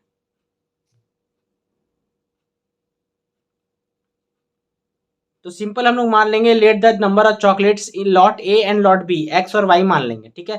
तो टोटल चॉकलेट्स क्या हो जाएगा हमारा, x+y हो जाएगा। तो अकॉर्डिंग टू क्वेश्चन क्या दिया हुआ है कि 2/3 रुपीज करके एक्स चॉकलेट और वाई चॉकलेट 1 रुपीज करके, तो 1 into y is y. Total collection कितना हुआ 400। तो इसका अब सॉल्व कर लेंगे तो इक्वेशन ये आ जाएगा। उसी तरह हम लोग क्या करेंगे, अब सेकेंड केस में एक्स का कितनी रुपीज थी, 1 रुपीज, और वाई की रुपीज कितनी है, रुपीज 4/5। तो इसको भी सॉल्व करेंगे तो इक्वेशन 2 मिल जाएगा। अब क्या करेंगे हम लोग, इक्वेशन 1 और इक्वेशन 2 को सॉल्व कर लेंगे। जब इक्वेशन 1 और 2 को सॉल्व कर लेंगे तो हमारा जो y का वैल्यू आएगा वो 200 और x का वैल्यू क्या आएगा 300। तो टोटल कितना हो जाएगा 300 और 200 500, मतलब टोटल कितना चॉकलेट्स है इसका, 500 चॉकलेट्स थी किसके पास, जो चॉकलेट बेच रहा था। नेक्स्ट आते हैं क्वेश्चन नंबर 29 में दिया हुआ है, ट्रिग्नोमेट्री का क्वेश्चन है, प्रूफ करना है। तो प्रूफ देखो सिंपल है, tan क्यूब कॉट क्यूब है और 1 + tan स्क्वायर। अगर भी फॉर्मूला दिखे तो फॉर्मूला के अकॉर्डिंग बढ़ोगे, अगर फॉर्मूला नहीं दिखेगा तो डायरेक्ट साइन कॉस में तोड़ दोगे, जो भी क्वेश्चन लेंदी रहेगा। ठीक है। तो यहाँ पे हम लोग को फॉर्मूला दिख रहा है कि 1 + tan स्क्वायर क्या होता है, सेक स्क्वायर, 1 + कॉट क्या होता है, कोसेक स्क्वायर। तो हम लोग इसी फॉर्मूला को लेकर आगे बढ़ेंगे। तो सिंपल LHS लिख दिए। तो जब LHS लिख दिए,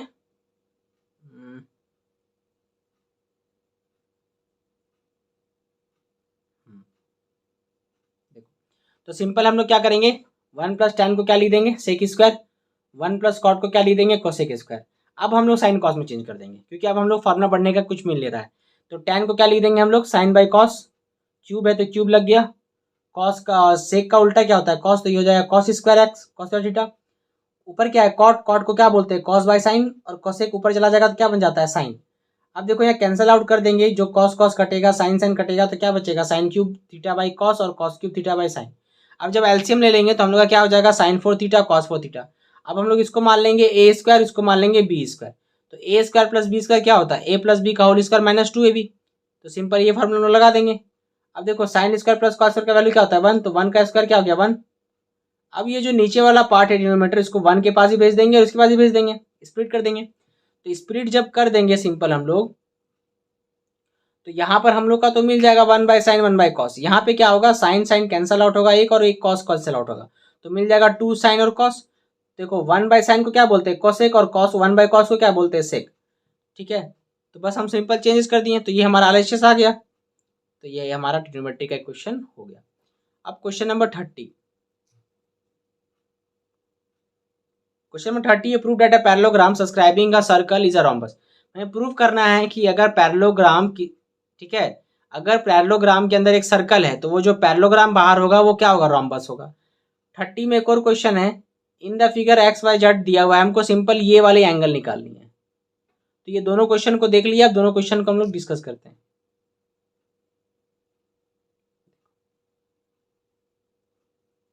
सिंपल है कि अगर एबीसी हमारा पैरेललोग्राम है, अगर एबीसी हमारा पैरेललोग्राम, ये तो गिवन है, तो अपोजिट साइड बराबर होगा, पहले ये ध्यान रख लेना।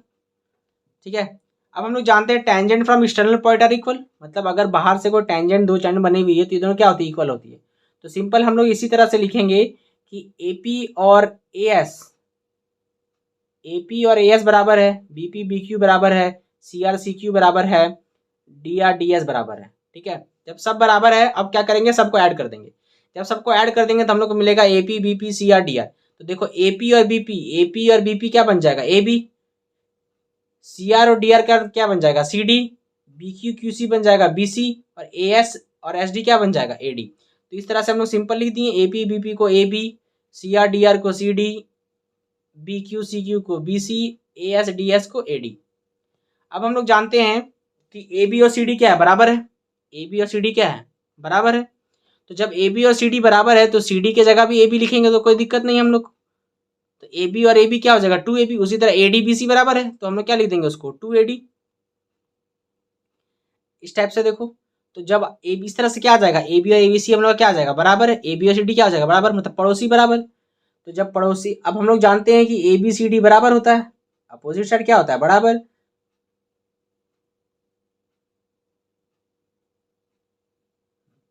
ए बी सी डी क्या होती है हमारी, बराबर होती है, और अपोजिट साइड भी क्या होती है, बराबर होती है, कि अपोजिट से ये दोनों। अब हम लोग का ये जो लाइन है वो कहाँ से आया, वही 2ab 2bc कर दी। अब दोनों तरफ 2 कैंसिल हो गया, तो ए बी बी सी क्या हो गया, बराबर हो गया। तो मतलब जो पैरेललोग्राम है इसका अपोजिट तो बराबर ही था, ये ए बी और बी सी भी बराबर हो गया, मतलब जब पड़ोसी और अपोजिट बराबर हो गया मतलब सब बराबर हो गया, है ना। तो सिंपल क्या हो गया, A B B C C D क्या हो गया, सब बराबर हो गया। जब सब साइड इक्वल हो गया that means A B C D क्या है हमारा, rhombus. What is A B C D, that is rhombus, rhombus. Now come to the next, इसी का क्वेश्चन बात कर रहे थे अभी। क्वेश्चन सिंपल, हमको ए और बी निकालना है। तो देखो अब हम लोग सबसे पहले क्या करेंगे, एक ट्रायंगल ले लेंगे बी ओ सी, ये ट्रायंगल, और बी ओ क्यू ट्रायंगल पे काम करेंगे। दोनों को पहले कॉन्ग्रुएंट करेंगे, क्या करेंगे, कॉन्ग्रुएंट। तो देखो ओ बी कॉमन, ओ सी ओ क्यू बराबर सेम रेडाई, है ना, और बी क्यू बी सी बराबर टेंजेंट फ्रॉम एक्सटर्नल पॉइंट। तो जब एस एस से क्या हो गया, ये कॉन्वेंट हो गया, सॉरी यहाँ एस ए एस लिख दिए, एस एस होगा, तीनों साइड मिली थी ना, तो एस एस एस क्या हो गया हमारा, कॉन्वेंट हो जाएगा। ठीक है, जब कॉन्वेंट हो गया तो हम लोग बोल सकते हैं 1 और 2 बराबर है। तो जब 1 और 2 बराबर बोल दिए, उसी तरह देखो अब ये ट्रायंगल है, ये ट्रायंगल का भी काम करेंगे। तो सेम काम दो बार नहीं करते हैं, सिंपल सिमिलर लिख देते हैं। सिमिलरली हम लोग बोल सकते हैं कि 3 और 4 भी बराबर है ना। अब देखो ये जब पैरेलल है तो ये प्लस ये क्या होगा, 180। तो that means P A B plus A B Q, ये क्या होगा, 90 180, को इंटीरियर एंगल। ठीक है, तो पी ए बी को क्या लिख सकते हैं, 3 और 4, और इसको क्या लिखेंगे, 1 और 2। अब हम लोग जानते हैं 3 और 4 बराबर है, तो इसको लिख देंगे हम लोग 2, दो बार 3 4 जब इक्वल है तो दो बार 3 लिखने में कोई दिक्कत नहीं ना। 1 और 2 इक्वल है तो 1 की जगह पे 2 लिख दिए, तो 2 2 हो गया, 2 ऑफ एंगल 2। तो देखो सबको क्या करेंगे, 2 से डिवाइड कर देंगे तो ये 90 हो जाएगा, मतलब 3 + 2 की वैल्यू क्या आ जाएगी, 90 डिग्री। जब 3 + 2 90 डिग्री है तो सिंपल अब हम लोग इस ट्रायंगल में सोचेंगे, इस ट्रायंगल में सोचेंगे। जब इस ट्रायंगल में सोचेंगे तो देखो यहीं पे 3 है, यहाँ पे 2 है, अगर ये 90 है तो ये कितना होगा, ये भी 90 होगा, क्योंकि तीनों एंगल का सम कितना होता है, 180। तो सिंपल हम लोग ट्रायंगल करके बना देंगे इसको। In triangle A O B ले लेंगे, ए ओ बी + 2 + 3 क्या होगा, 180। तो 2 + 3 का वैल्यू कितना है, 90, उसको उधर लेके कितना निकल गया, 90। सिंपल ए ओ वैल्यू कितना निकल गया, 90। तो ऐसे बनानी है। नेक्स्ट क्वेश्चन है हम लोग का, क्वेश्चन समझा, क्वेश्चन नंबर 31 है कि तुम्हारा दो कॉइन को टॉस किया गया, तो आउटकम्स हमारी क्या होगी, H H, H T, T H और टी टी। तो हम लोग को निकालनी है एटलीस्ट वन हेड की प्रोबेबिलिटी, एटमोस्ट वन टेल की प्रोबेबिलिटी और at most getting a head and tail. तो देखो एटलीस्ट का मतलब क्या होता है, कम से कम, तो कम से कम एक हेड होना चाहिए। तो जब कम बांध के बारे में बोला तो ज्यादा के बारे में तो नहीं बोला, तो हम लोग ज्यादा के बारे में सोच सकते हैं। तो एक हेड बोला तो हम लोग दो हेड भी चुन ले लेंगे। तो एक हेड ये वाला आ गया, एक हेड ये वाला आ गया, तो दो हेड वाला ये आ गया। तो टोटल तीन होगा कंडीशन, और टोटल कितना है 4, तो इसका प्रोबेबिलिटी 3/4। एटमोस्ट 110 बोला है, ज्यादा से ज्यादा 110, ज्यादा से ज्यादा 110। तो हम लोग कम टेल भी ले सकते हैं, तो 110 से कम क्या होगा, 0 टेल। तो 1 टेल वाला देखो ये दोनों आ जाएगा, 0 टेल वाला कौन आ जाएगा, ये वाला। टोटल इस केस में भी तीन तीन आएगा कंडीशन ऑफ पॉसिबल आउटकम्स। तो ऊपर 3 हो गई, नीचे टोटल लगती है, हम लोग लिख देंगे 4। अब पूछा है एक हेड और एक टेल, तो एक हेड और एक टेल सिर्फ 2 बार आता है, तो यानी ऊपर कितना हो जाएगा 2, नीचे तो 4 होगा, कटकुट कर देंगे तो आंसर कितना हो जाएगा 1/2। Now come to the question number 32। तो पहले क्वेश्चन पढ़ लेते हैं। क्वेश्चन है हम लोग का, to fill a swimming pool 2 pipes are used, if the pipe of larger diameter use for 4 hours the and a pipe of smaller diameter 9 hours. मतलब अगर एक पूल को भरने में 2 पाइप का इस्तेमाल करते हैं, कौन सा पाइप, एक बड़ा मोटा पाइप और एक पतला पाइप। जब मोटा पाइप का इस्तेमाल करते हैं तो वो 4 आवर्स का टाइम लेता है, या बड़ा पाइप का। और छोटा डायमीटर वाला पाइप यानी पतला पाइप का इस्तेमाल करते हैं तो वो टाइम लेता है 9 आवर्स। ठीक है। और जब ये दोनों मिलके भरते हैं तो कितना भरते हैं, मात्र आधा स्विमिंग पूल भर पाते हैं। तो पूछ रहा है अगर ईच पूल अलग अलग भरेंगे तो कितना टाइम लगेगा। ठीक है।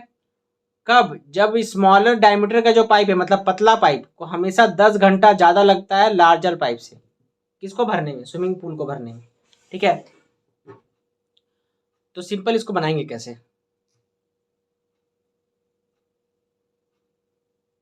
देखो।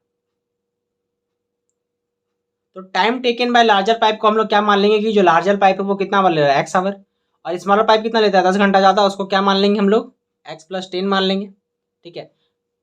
ये वैल्यूज हम लोग निकाल के रखे हैं, अभी इसको अभी मत देखो। ठीक है। तो वो हम लोग अब मान लिए, तब देखो जब वो x घंटा में पूरा टैंक भर देता है, तो 4 घंटा में कितना बढ़ेगा, 4/5 ऑफ टैंक, है ना। अगर पूरा टैंक भरने में x आवर, तो 1 आवर का मतलब क्या, ये x नीचे आ जाएगा, टैंक बाई x। अब 4 आवर का पूछा तो यहाँ 4 डाले तो यहाँ भी 4 डाल देंगे। तो सिंपल हम लोग क्या हो गया, 4/x hours water filled by larger pipe in 4 hour. उसी तरह स्मॉल पाइप का क्या निकल जाएगा हम लोग का, 9/10, क्या निकल जाएगा, 9/10 निकल जाएगा। ठीक है। अब अकॉर्डिंग टू क्वेश्चन दिया हुआ है कि दोनों मिल के कितना भरते हैं, आधा घंटा ही भरते, आधा हाफ भरते हैं। तो दोनों मिल के कितना भरें, आधा भरें।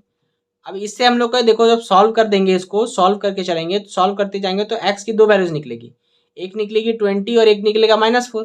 तो नेगेटिव तो पॉसिबल ही नहीं है, क्योंकि टाइम कभी नेगेटिव होता ही नहीं है। तो हमारा आंसर क्या हो जाएगा 20। जब एक्स 20, मतलब बड़ा पाइप को कितना घंटा लग रहा है, 20 घंटा लग रहा है।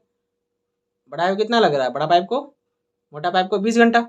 लेकिन जो छोटा पाइप है, मैं पतला पाइप है, उसका क्या लग रहा है 30 घंटा, क्योंकि उसको 10 घंटा ज़्यादा लगेगा ना। तो इसका आंसर क्या हो जाएगा हमारा 30 आवर। 20-30 आवर मोटा पाइप और पतला पाइप को क्या लगेगा, टाइम लगेगा। ठीक है। Now come to the question number 32 में एक और क्वेश्चन दिया हुआ है। ठीक है। तो पहले हम लोग क्वेश्चन देख लेते हैं, फिर सॉल्यूशन देखेंगे। तो स्टूडेंट्स यहाँ थोड़ा सा वीडियो चेंज हो रहा है, आप लोग को लगेगा, ठीक है, क्योंकि कारण थोड़ा घर में काम चल रहा था, इसके कारण हमको बिजी रहना पड़ा।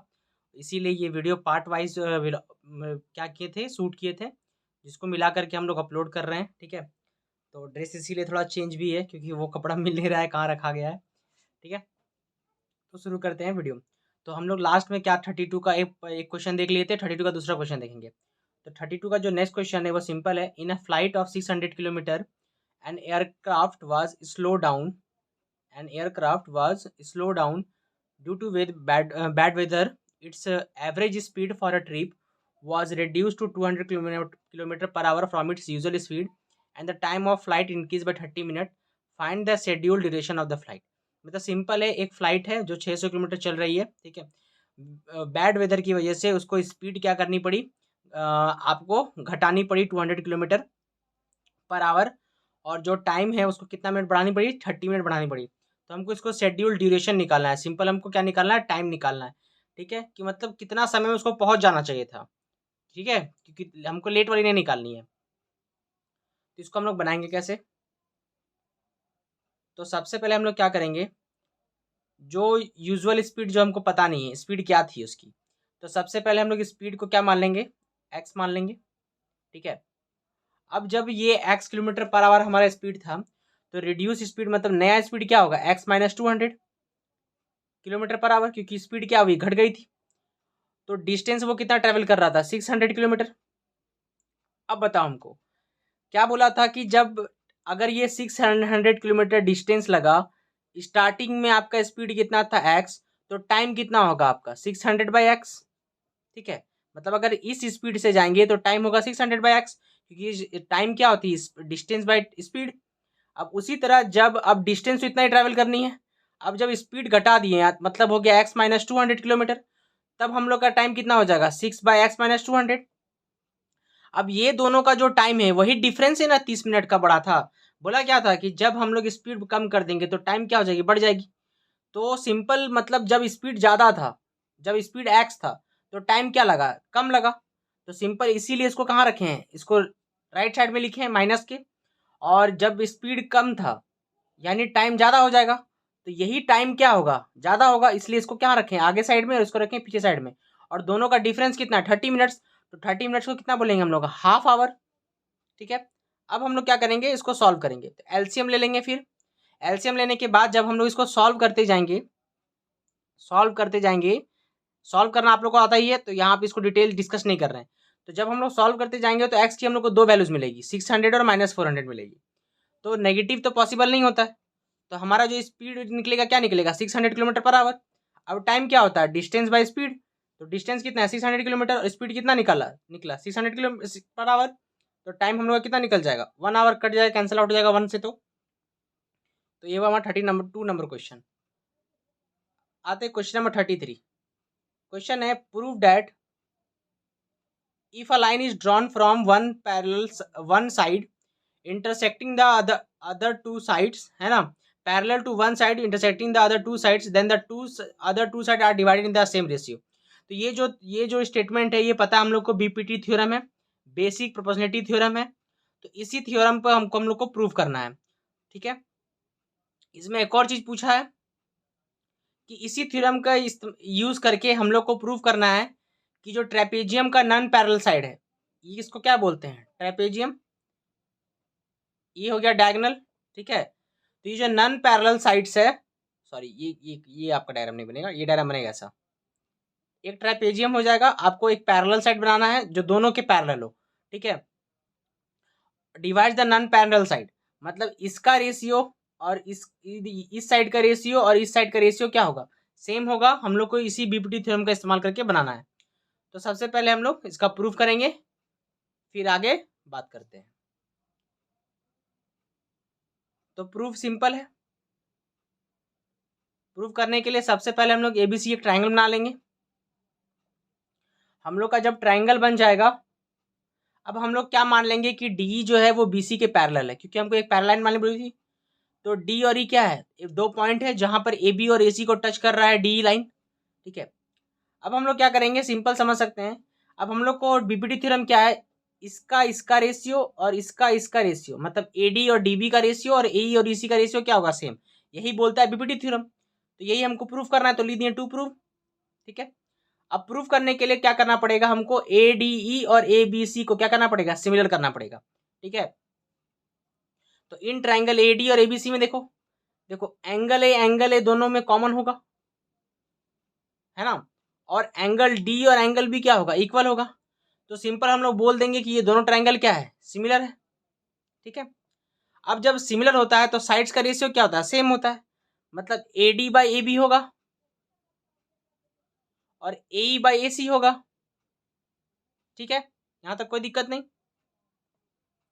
तो सिंपल जब ऐसे बढ़ने लगेंगे, अब देखो, लेकिन हमको क्या क्या चाहिए, डी भी चाहिए।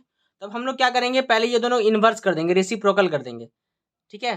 तो रेसिप्रोकल जब हम लोग कर देंगे तो हम लोग को मिल जाएगा A B by A D equal to A C by A. अब हम लोग क्या करेंगे, दोनों तरफ -1 सब्ट्रैक्ट करेंगे। ठीक है, -1 सब्ट्रैक्ट करने के बाद हम लोग एलसीएम ले लेंगे। एलसीएम जब ले लेंगे तो आ जाएगा A B minus A D by A D और equal to A C minus A by A. तो ए बी से पूरा ए बी से जब ए डी हटा दिए तो बचा सी मेरा डी डी बी हिस्सा। तो ऊपर तो हम लोग क्या बच गया, ऊपर डी बी और इधर क्या बचेगा ई सी। अब हम लोग फिर से इसको क्या करेंगे, रेसिप्रोकल कर देंगे। फिर से तो क्या करेंगे, रेसिप्रोकल कर देंगे, क्योंकि हम लोग को चाहिए क्या, ए डी बाई डी भी चाहिए। तो जब हम लोग फिर से रेसिप्रोकल कर देंगे तो हम लोग को जो चाहिए वो प्रूफ हो जाएगा। तो हम लोग बोल देंगे कि जो बीपीटी थ्योरम हम लोग क्या हो गया, यहाँ पे प्रूफ हो गया। अब इसी पर एक क्वेश्चन है, अब उस क्वेश्चन को डिस्कस करते हैं। क्वेश्चन सिंपल वही बोला था, एबीसीडी ट्रेपेजियम बनाना है। तो फटाफट हम लोग ट्रेपेजियम बना लिए। अब बोला क्या, ई एफ एक लाइन। अब हम लोग क्या करेंगे, ई एफ, यहाँ एफ छूटी हुई है, ठीक है, यहाँ एफ होगी। ठीक है, अब हम लोग क्या करेंगे, ई एफ एक पैरेलल लाइन बनाएंगे जो ए बी और बी सी के पैरेलल होगा, बना लिए। ठीक है, अब हम लोग यहाँ पे कंस्ट्रक्शन करेंगे कि बी डी को ज्वाइन कर देंगे। ठीक है, देखो अब सिंपल क्या करेंगे हम लोग, आप पहले इस ट्रायंगल को समझो। ठीक है, इस ट्रायंगल को समझो ए बी डी को। तब जब ए बी डी है तो अब देखो ई एफ और ए बी पैरेलल था, तो ये और ये भी तो पैरेलल होगा। तो जब ये पैरेलल हो गया तो इसमें बीपीटी थ्योरम आ गया। तो सिंपल हम लोग बोल सकते हैं ए बाई ई डी और B G by G D क्या होगा, बराबर होगा। उसी तरह सिमिलरली हम लोग इस ट्रायंगल के लिए भी लिखेंगे, क्या लिखेंगे कि ये पैरेलल है तो B G by G D और B F by F C हो जाएगा। यहाँ तो कोई दिक्कत नहीं। अब देखो दोनों में B G by G D same है, सेम है, तो ए बाई ई डी और B F by F C क्या हो जाएगा, बराबर हो जाएगा। तो सिंपल हम लोग फ्रॉम 1 और 2 क्या बोलेंगे, ये दोनों इक्वल है। तो सिंपल यहाँ पे जो ट्रायंगल का जो ट्रेपेजियम में जो हमको प्रूफ करने की थी वो प्रूफ हो गया। ठीक है, तो ऐसे ही प्रूफ करना था। Now come to the next question. Next question है, due to heavy floods in a state thousands were rendered homeless, 50 schools collectively decided to provide place the canvas of 1500 tents. मतलब जो 50 स्कूल है मिल करके 1500 tents जुगाड़ के मतलब बनाएंगे। ठीक है, इसमें जो खर्चा बनेगा वो 50 स्कूल्स में डिस्ट्रीब्यूट किया जाएगा। तो the lower part of the each tent is cylindrical, मतलब जो टेंट बना रहा है उसमें जो नीचे है वो सिलेंड्रिकल शेप का है और ऊपर कोन बैठाया गया है। सिलेंडर की हाइट और रेडियस दी हुई है, कोन की रेडियस जो है वो सेम है और हाइट अलग है। ठीक है, अब जो टेंट बना रहे हैं उसका जो प्राइस लग रहा है वो लग रहा है 120 रुपीज़ पर मीटर स्क्वायर। हमको पूछ रहा है हर स्कूल कितना अमाउंट सेटअप करेगा टेंट्स के लिए। तो अब समझो कैसे बनाएंगे फटाफट।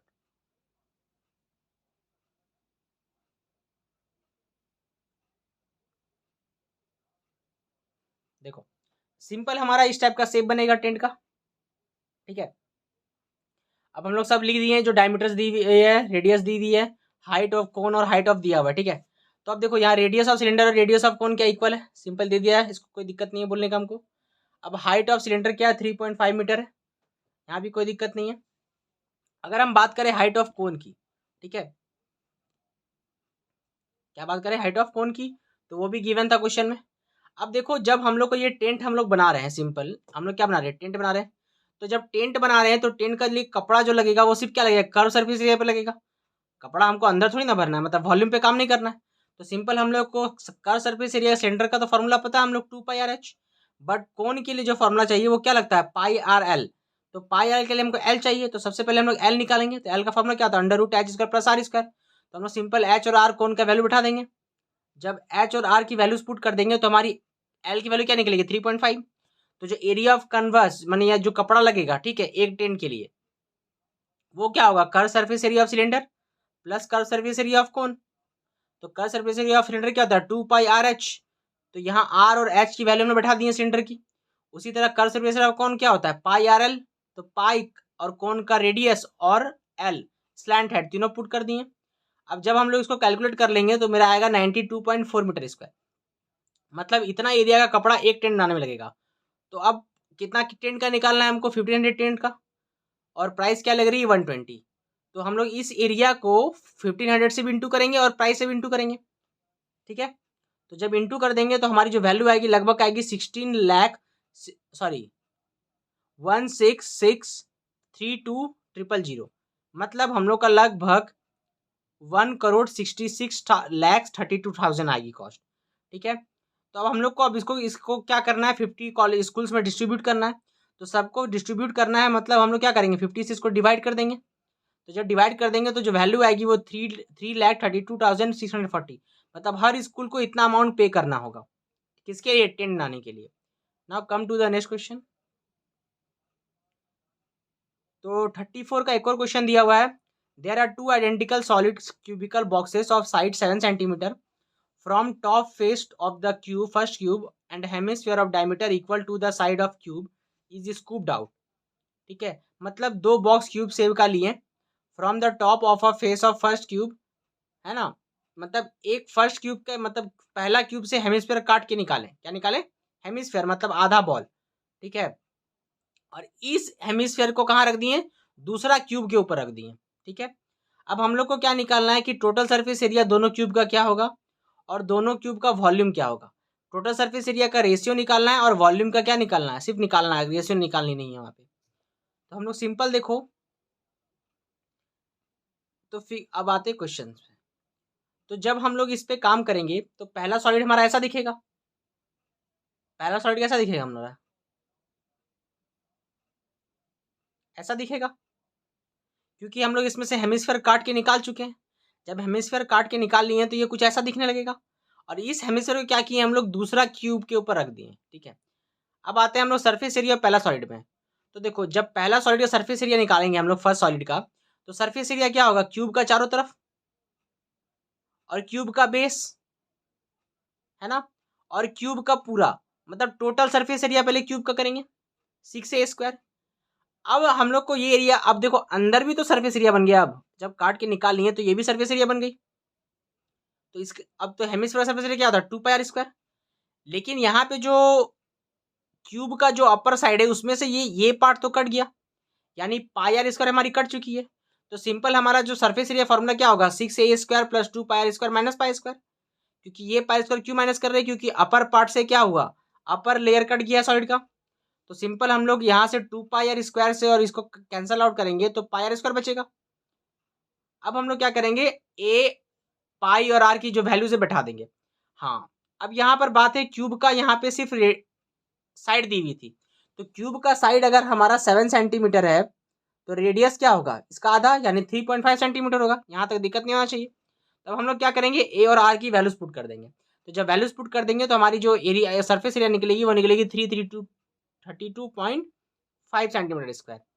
अगर हम लोग सरफेस एरिया निकाले सेकेंड सॉलिड का, तो सेकेंड सॉलिड के लिए भी वैसा ही होगा। इस बार देखो, अब वही 6a², ऊपर से एक सरफेस एरिया, और ये पार्ट तो नहीं लेंगे क्योंकि ये पार्ट तो कट चुकी है, ये पार्ट सरफेस एरिया में नहीं आएगी ना अभी। ठीक है, तो उसी तरह इसका भी क्या लगेगा, वही फॉर्मूला लगेगा, और पाई और आर वैल्यू बैठाएंगे, देखो इसका जो वैल्यू वही वैल्यू इसका भी आएगी। फिर अब जब दोनों का रेशियो पूछेंगे तो रेशियो अगर दोनों की वैल्यू सेम है तो रेशियो क्या होगी, 1:1 की रेशियो होगी। तो ये हुई हमारा 34 की पहली पार्ट जो सरफेस एरिया पूछी गई थी। अब आते हैं वॉल्यूम पे। अब वॉल्यूम पे देखोगे तो इसका जो वॉल्यूम होगा, इसमें से हेमिस्फीयर कट गई है और इसमें हेमिस्फीयर ऐड कर दिया गया है, मतलब हेमिस्फीयर इसमें माइनस करना है, इसमें हेमिस्फीयर ऐड करना है। तो सिंपल दोनों का वॉल्यूम ऐसे निकाल लेंगे। तो वॉल्यूम ऑफ फर्स्ट सॉलिड क्या हो जाएगा, volume of cube minus volume of sphere hemisphere. तो जब इसको सॉल्व कर लेंगे ए और आर की वैल्यू बैठा करके तो इतनी वैल्यू मिलेगी 1519/6 सेंटीमीटर क्यूब। अब सेकेंड सॉलिड की बात करें तो उसमें ऐड करेंगे, क्योंकि उसका इसका जो हेमिस्फीयर है वो इसके ऊपर आके रख दिया गया था, तो इसकी वॉल्यूम बढ़ गई, इसमें प्लस कर देंगे।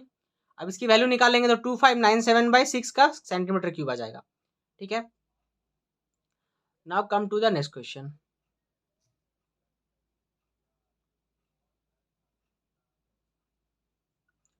Median of the following data is given, median is given, find the value of x and y. Total frequency दे दी गई है, मतलब ये सबका सम दे दिया हम लोग को 100। ठीक है, हम लोग को क्या निकालना है, find the values of x and y. चलो अब सिंपल देखते हैं।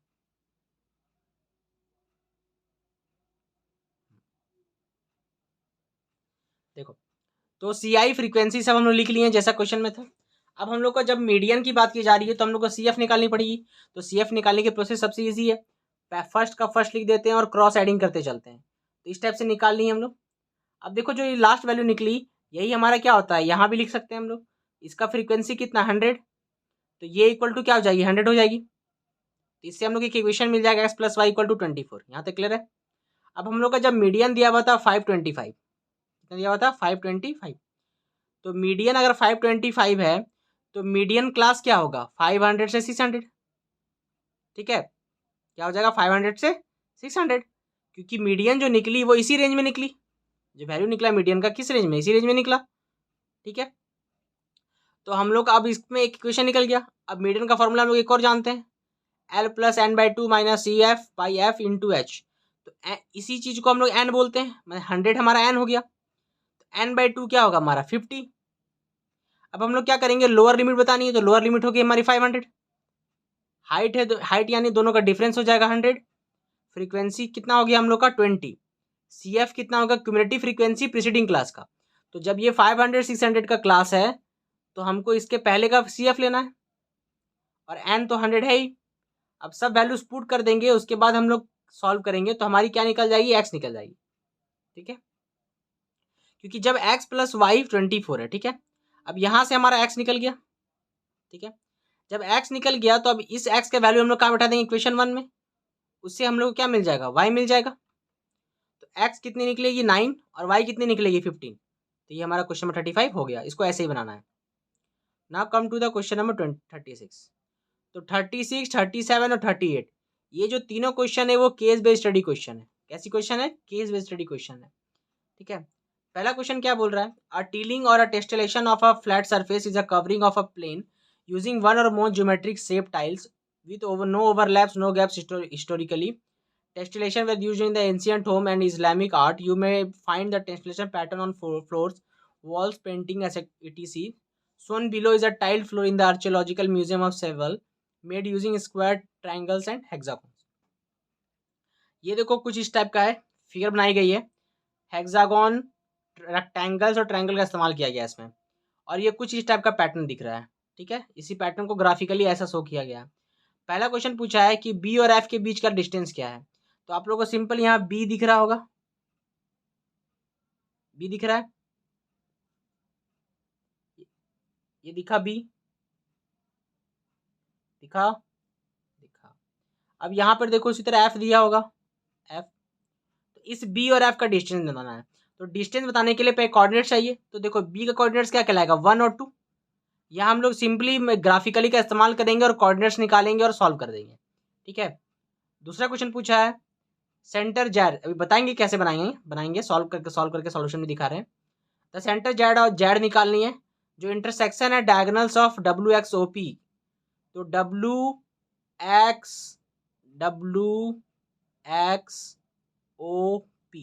ये देखो एक रेक्टेंगल टाइप दिख रहा है, इसी का जो डायगोनल होगा उसका जो मिड पॉइंट होगा वो पूछ रहा है, उसी को क्या कहा गया है, जेड कहा गया है। नेक्स्ट है what are the coordinates of point Y और equidistance from A and G. मतलब ए और जी दो पॉइंट दे दिया है। अब इस दोनों से एक पॉइंट है कोई भी, वो इक्विडिस्टेंस पर है दोनों से, और कहाँ पे लाई कर रहा है, वाई एक्सिस पर, यहीं पर लाई कर रहा है। तो जब वाई एक्सिस पर लाई करेगा तो उसका एक्स कोऑर्डिनेट क्या होगा 0, इस टाइप से उसका पॉइंट बनेगा। तो हम लोग इस तरह भी इसको सॉल्व कर सकते हैं। और एक और पूछा एरिया ऑफ ट्रेपेजियम AFGH। तो एरिया ऑफ ट्रेपेजियम पहले देख लेते हैं कहाँ, AFGH, ये ट्रेपेजियम का एरिया भी पूछा है। तो एरिया के लिए ये पैरेलल साइड, इसमें हम लोग क्या करेंगे, देखो इसको बनाने का तरीका सिंपल है, बॉक्स को गिनेंगे कितना यूनिट्स है। तो ये कितना यूनिट्स है, ये कितना यूनिट्स पता चल जाएगा। दोनों के बीच का बॉक्सेस में डिफरेंस कितना है, 2 का डिफरेंस है। इसका हाइट कितना हो जाएगा 2 यूनिट्स। तो सिंपल है, खाली डिस्टेंस और कोऑर्डिनेट्स देखनी है सिर्फ। तो हम लोग सब देख लिए। अब हम लोग सॉल्यूशन पे देखते हैं डायरेक्ट। तो सिंपल हम लोग फिगर से क्या किए हैं, बी और एफ का कोऑर्डिनेट्स निकालनी है। अब हम लोग को पूछा बी एफ का डिस्टेंस, तो हम लोग डिस्टेंस फार्मूला का इस्तेमाल कर दिए। डिफरेंट डिस्टेंस फार्मूला का जैसे ही हम लोग वैल्यू पुट करेंगे, हम लोग पता है YT - Y1 का whole square plus X2 - X1 का होल स्क्वायर से निकल जाएगा। तो हमारी जो बी एफ की वैल्यू क्या आ जाएगी, √58 यूनिट्स आ जाएगी। यहाँ तक क्लियर है। तो WX और P, अब ये नंबर 2 में क्या पूछा था कि मिड पॉइंट निकालना है डायगोनल का। तो WX और OP का क्या निकालने, कोऑर्डिनेट्स हम लोग ग्राफ देख करके। उसके बाद जब WXOP एक रेक्टेंगल है तो मिड पॉइंट क्या होगा, W और O का मिड पॉइंट निकाल लेंगे, क्योंकि जब ये रेक्टेंगल है, ये W है, ये O है, तो यही डायगोनल हो गया, इसका मिड पॉइंट निकालना। तो मिड पॉइंट निकालने के क्या इस्तेमाल करेंगे हम लोग, मिड पॉइंट फॉर्मूला इस्तेमाल करेंगे। मिड पॉइंट फॉर्मूला क्या होता है, x1 plus x2/2 comma y1 plus y2/2। तो इस तरह से हम लोग क्या निकल जाएगा, डायगोनल्स का जो मिड पॉइंट है वो निकल जाएगा। नेक्स्ट पूछा था कि एक ए और जी का इक्विडिस्टेंस, तो ए और जी का कोऑर्डिनेट निकालनी है हम लोग कोफिशिएंट क्या किससे, ग्राफ से। अब हम लोग मान लेंगे कि जो पॉइंट है वो क्या है, 0y, जो जेड है। जो इक्विडिस्टेंस है मतलब सिंपल क्या लिखेंगे, A G equal to G Z, whole square कर देंगे। यहाँ का प्रोसीड्यूर आप लोग को पता ही है। तो अब हम लोग इसको प्रोसेस करते चलेंगे, तो वाई हम लोग क्या निकल जाएगा, 5.7 वैल्यू निकल जाएगा। ठीक है, तो जो हम लोग का रिक्वायर्ड पॉइंट होगा क्या होगा, 0 और 5.7 हो जाएगा। अब एरिया निकालना एक और किसका, कोऑर्डिनेटर का, सॉरी ट्रेपेजियम का एरिया निकालना है। तो ट्रेपेजियम क्या होता है, half into sum of parallel side into height. तो सम ऑफ पैरेलल कौन है, ए एफ और जी एच पैरेलल साइड से है ना, ये पैरेलल था, देख ही लो एक बार, है ना। देखो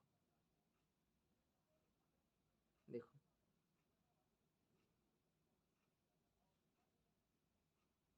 ए एफ और जी एच पैरेलल है। तो जी एच कितना डब्बा ले रहा है, 3 बॉक्सेस ले रहा है। तो जी एच हो गया हमारा 3 यूनिट्स। और हमारा ए एफ कितनी बॉक्सेस ले रही है, ए से एफ यानी 2 से 9 जा रहा है, मतलब 7 बॉक्सेस। मतलब ये 7 हो गया, ये 3 हो गया। हाइट कितना हो जाएगा इसका, 2 हो जाएगा। तो सिंपल सबकी वैल्यूज बैठा देंगे।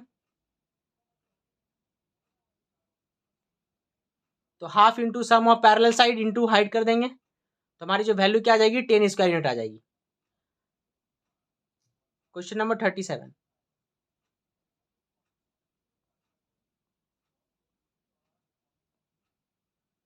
37 है, the school auditorium at least 1500 people, the chairs are to be placed in a concentric circular arrangement in such a way that each succeeding circular row has 10 seats more than previous one।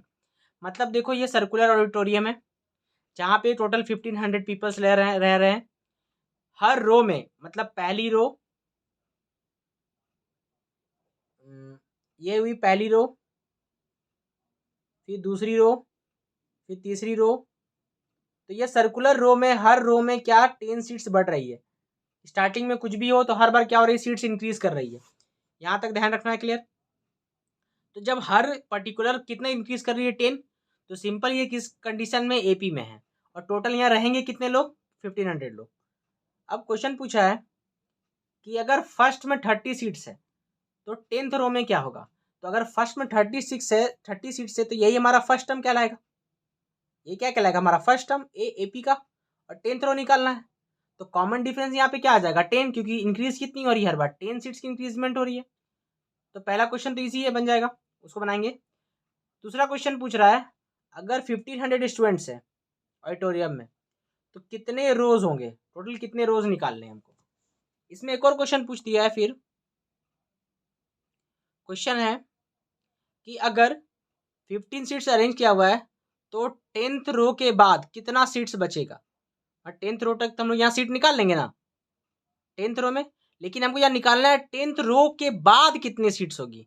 तो मतलब हम लोग को यहाँ पर S10 निकालनी होगी। पहले क्या निकालनी होगी, S10 कि टोटल 10 रो में कितनी सीट्स है। उसके बाद हम लोग क्या करेंगे, टोटल सीट से S10 सीट्स को क्या करेंगे, माइनस कर देंगे। ठीक है, if there were 17 rows in the auditorium how many seats. अगर टोटल 17 रोज है तो टोटल कितनी सीट्स होगी मिडिल में। अगर 17 सीट है, 17 रोज है, तो मिडिल क्या होगी इसकी, 9th रो। मिडिल क्या होगी, 9th। देखो 17 है तो इधर क्या हो जाएगी, इधर हो जाएगी, बीच में 9 होगा, है ना। बीच में क्या कहेंगे, 9th रो। और इधर की 9th रो, और इधर कितनी होगी हमारे 6, और उधर 6 रो। ठीक है, इस टाइप से वो काम चलेगा। तो जो 17 रोज है इसमें मिडिल रो में कितने सीट्स है वो हम लोग को बताना है। ठीक है, now come to the solution. तो क्लियरली जो रोज है वो किसमें, एपी में है। विथ ए कितनी है 30 और डी कितना है 10। डी कितना है 10। पहला क्वेश्चन था number of seats in 10th रो। तो सिंपल हम लोग A10 इस्तेमाल करेंगे। A10 इक्वल टू क्या होता है, A+9D। 10 यानी क्या, यहाँ पे क्या लगता है n-1 लगता है ना, इसलिए 10-1 क्या कर दिया 9 हो जाएगा। अब 3 + 9 × 10 क्या हो जाएगा 120। सॉल्व कर लेंगे तो नंबर ऑफ सीट्स 10th रो में कितनी 120। अब हम जैसे बोले थे 2 में क्या निकालना होगा, पहले हम लोग को क्या पूछा था, कितना रोज होगा। नंबर ऑफ रोज कितनी होगी किस में, अगर टोटल सीट कितनी है 1500 सीट्स है ना, तो नंबर ऑफ रोज कितनी होगी। तो इसको सॉल्व करने के लिए हम सिंपल एस एन का फॉर्मूला लगा देंगे। क्या लगा देंगे, एस एन का फॉर्मूला लगा देंगे। एस एन का फॉर्मूला लगा दिए तो एन बाई टू और 2 इंटू करके सॉल्व कर लेंगे एन और डी की वैल्यूज। तो हमारी एन की दो वैल्यूज आएगी, एक आएगी 15 और एक आएगी -20। ठीक है, तो जब एन 15 और -20 निकल जाएगा, हाँ यहाँ सोचना नहीं कि यहाँ पे आप लोग बना क्यों नहीं रहे हैं, क्योंकि यहाँ बना दिए हैं इसलिए बोल ले रहे हैं, क्योंकि ये सब जानते हो। बहुत वेल ब्रांड लोग ही होंगे जो ऐसा काम करेंगे कि पूछेंगे कि ये आप सॉल्व कीजिए, मतलब बताइए इसको भी एक एक स्टेप। ये बोका लोग का काम हुआ, क्योंकि आप लोग जब पढ़ लिए तो अभी साइंस पेपर देख रहे हैं हम लोग सिर्फ। ठीक है, तो एन कितना हम लोग का यहाँ पे 15, तो एक नेगेटिव है पॉजिटिव है, तो एन 20 तो हम लोग लेंगे नहीं, एन 20 वैल्यू तो हम लोग लेंगे नहीं, क्या लेंगे 15 लेंगे। Now come to the next question. दूसरा पूछा था, सॉरी इसी का नेक्स्ट, कि नंबर ऑफ सीट्स कितना बचेगा 10th रो के बाद। तो हम लोग सबसे पहले क्या निकाल लेंगे, इसमें S10 निकाल लेंगे, S10 निकाल लेंगे वही n/2 वाली फॉर्मूला से। अब नंबर ऑफ सीट कितना बचेगा 1500 से कितना माइनस कर देंगे 750 को, तो नंबर ऑफ सीट्स जो हुआ 10th रो के बाद वो कितना हुआ 750 रोज हुई। Now come to the third number, if number of rows is 17, अगर नंबर ऑफ रोज हमारा क्या होगा 17, तो मिडिल रो में कितने सीट्स होंगे, तो मिडिल रो हमारा क्या हो जाएगा n+1/2th रो। जब भी ऑड होती है तो यही फॉर्मूला लगाते हैं n+1/2th रो। ठीक है, तो 9th रो में कितनी सीट्स हो जाएगी A9 = A+8D, तो सिंपल कितनी सीट्स हो जाएगी 110 seats. Now come to the next question and next and last question of the standard paper solution. Question है we all seen airplanes flying in the sky. यहाँ पे हम देख सकते हैं एरोप्लेन सब उड़ रहे हैं। ठीक है, तो ये मेनली खाली टाइम पास करने के लिए, पढ़ने के लिए है, वेस्टिंग टाइम है यहाँ पे पढ़ना। हम लोग को सिंपल पता है कि यहाँ से ट्रिग्नोमेट्री का इस्तेमाल करना है। जो ये 39 नंबर है वो बेसिक हो या स्टैंडर्ड हो, आप लोग का हाइट एंड डिस्टेंस चैप्टर का ही आएगा, याद रखिएगा 39 नंबर, मतलब हाइट एंड डिस्टेंस से सिर्फ 4 मार्क्स है। ठीक है,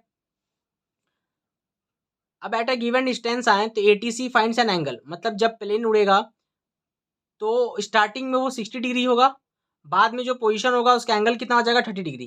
ठीक है, लेकिन उसका जो हाइट होगा वो रिमेन सेम रहेगा, कितना हाइट रहेगा वो 3000√3।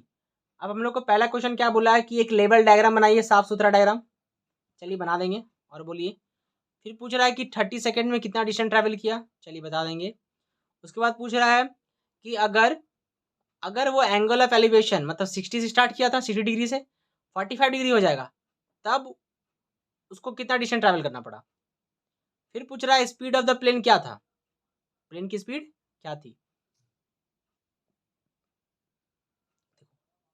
तो सबसे पहले हम लोग क्या करेंगे, सबसे पहले क्या करेंगे डायग्राम बनाएंगे। तो डायग्राम देखो ये साफ सुथरा डायग्राम है थोड़ा, तो हम लोग सिंपल क्या करेंगे, एक लाइन बना लेंगे।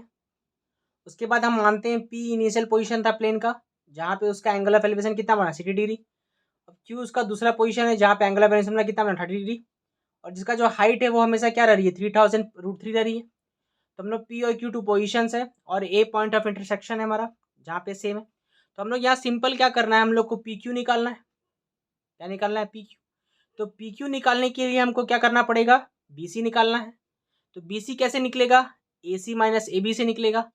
अब AC कैसे निकलेगा, AC इस ट्रायंगल से निकलेगा, और AB कैसे निकलेगा इस ट्रायंगल से निकलेगा। तो हम लोग सिंपल पहले ये PAB ट्रायंगल लेंगे। तो यहाँ पर इस्तेमाल क्या करेंगे हम लोग tan 60 डिग्री। तो tan 60 डिग्री का इस्तेमाल करेंगे तो क्या होता है परपेंडिकुलर बाई बेस, तो PB बाई AB। ठीक है, तो tan 60 डिग्री इक्वल टू क्या हो गया PB बाई AB, तो tan 60 यानी √3, और PB का वैल्यू बैठा दिए, जिससे हम लोग KB कितना निकल गया 3000। उसी तरह हम लोग सिमिलरली इस ट्रायंगल के लिए भी काम करेंगे। तो जब इस ट्रायंगल के लिए काम करेंगे तो AC कितना निकल जाएगा हम लोग को 9000 मीटर। तो डिस्टेंस हम लोग का जब AC और AB निकल गया तो यही दोनों का डिफरेंस क्या होगा BC, और BC हमारा क्या है PQ। तो जो डिस्टेंस ट्रैवल होगा वो क्या होगा, वो 9000 माइनस 3000 होगा, यानी 6000 मीटर हो जाएगा। ठीक है, now come to the next question.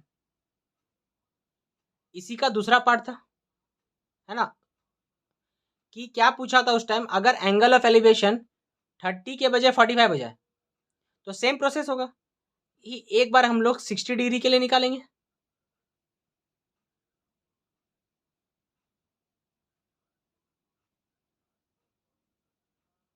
एक बार हम लोग किसके लिए निकालेंगे, 60 डिग्री के लिए निकालेंगे, और एक बार निकालेंगे 45 डिग्री के लिए।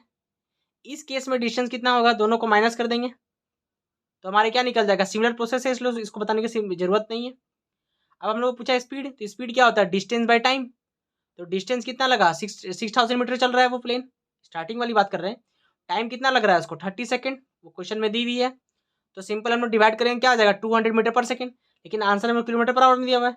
तो जब भी मीटर पर सेकेंड से किलोमीटर पर आवर जाना पड़ता है तो 3600 बाई 1000 से क्या करते हैं, मल्टीप्लाई करते हैं। तो हमारा आंसर क्या आ जाएगा, 720 किलोमीटर पर आवर। तो यहाँ पे स्टैंडर्ड पेपर का कंप्लीट सॉल्यूशन सॉल्व कर लेते हैं, कर लिए। तो अब हम लोग नेक्स्ट डे और कुछ क्वेश्चंस अगर क्वेरी होगा तो पूछ सकते हो, उसी पे आगे वर्क करेंगे, ठीक है। या कोई क्वेश्चन से आप लोग कमेंट कर सकते हो, उस क्वेश्चन का सॉल्यूशन भी चाहिए तो वीडियो सॉल्यूशन मिल जाएगा, ठीक है। फिर मिलते हैं नेक्स्ट वीडियो में, टाटा बाय बाय।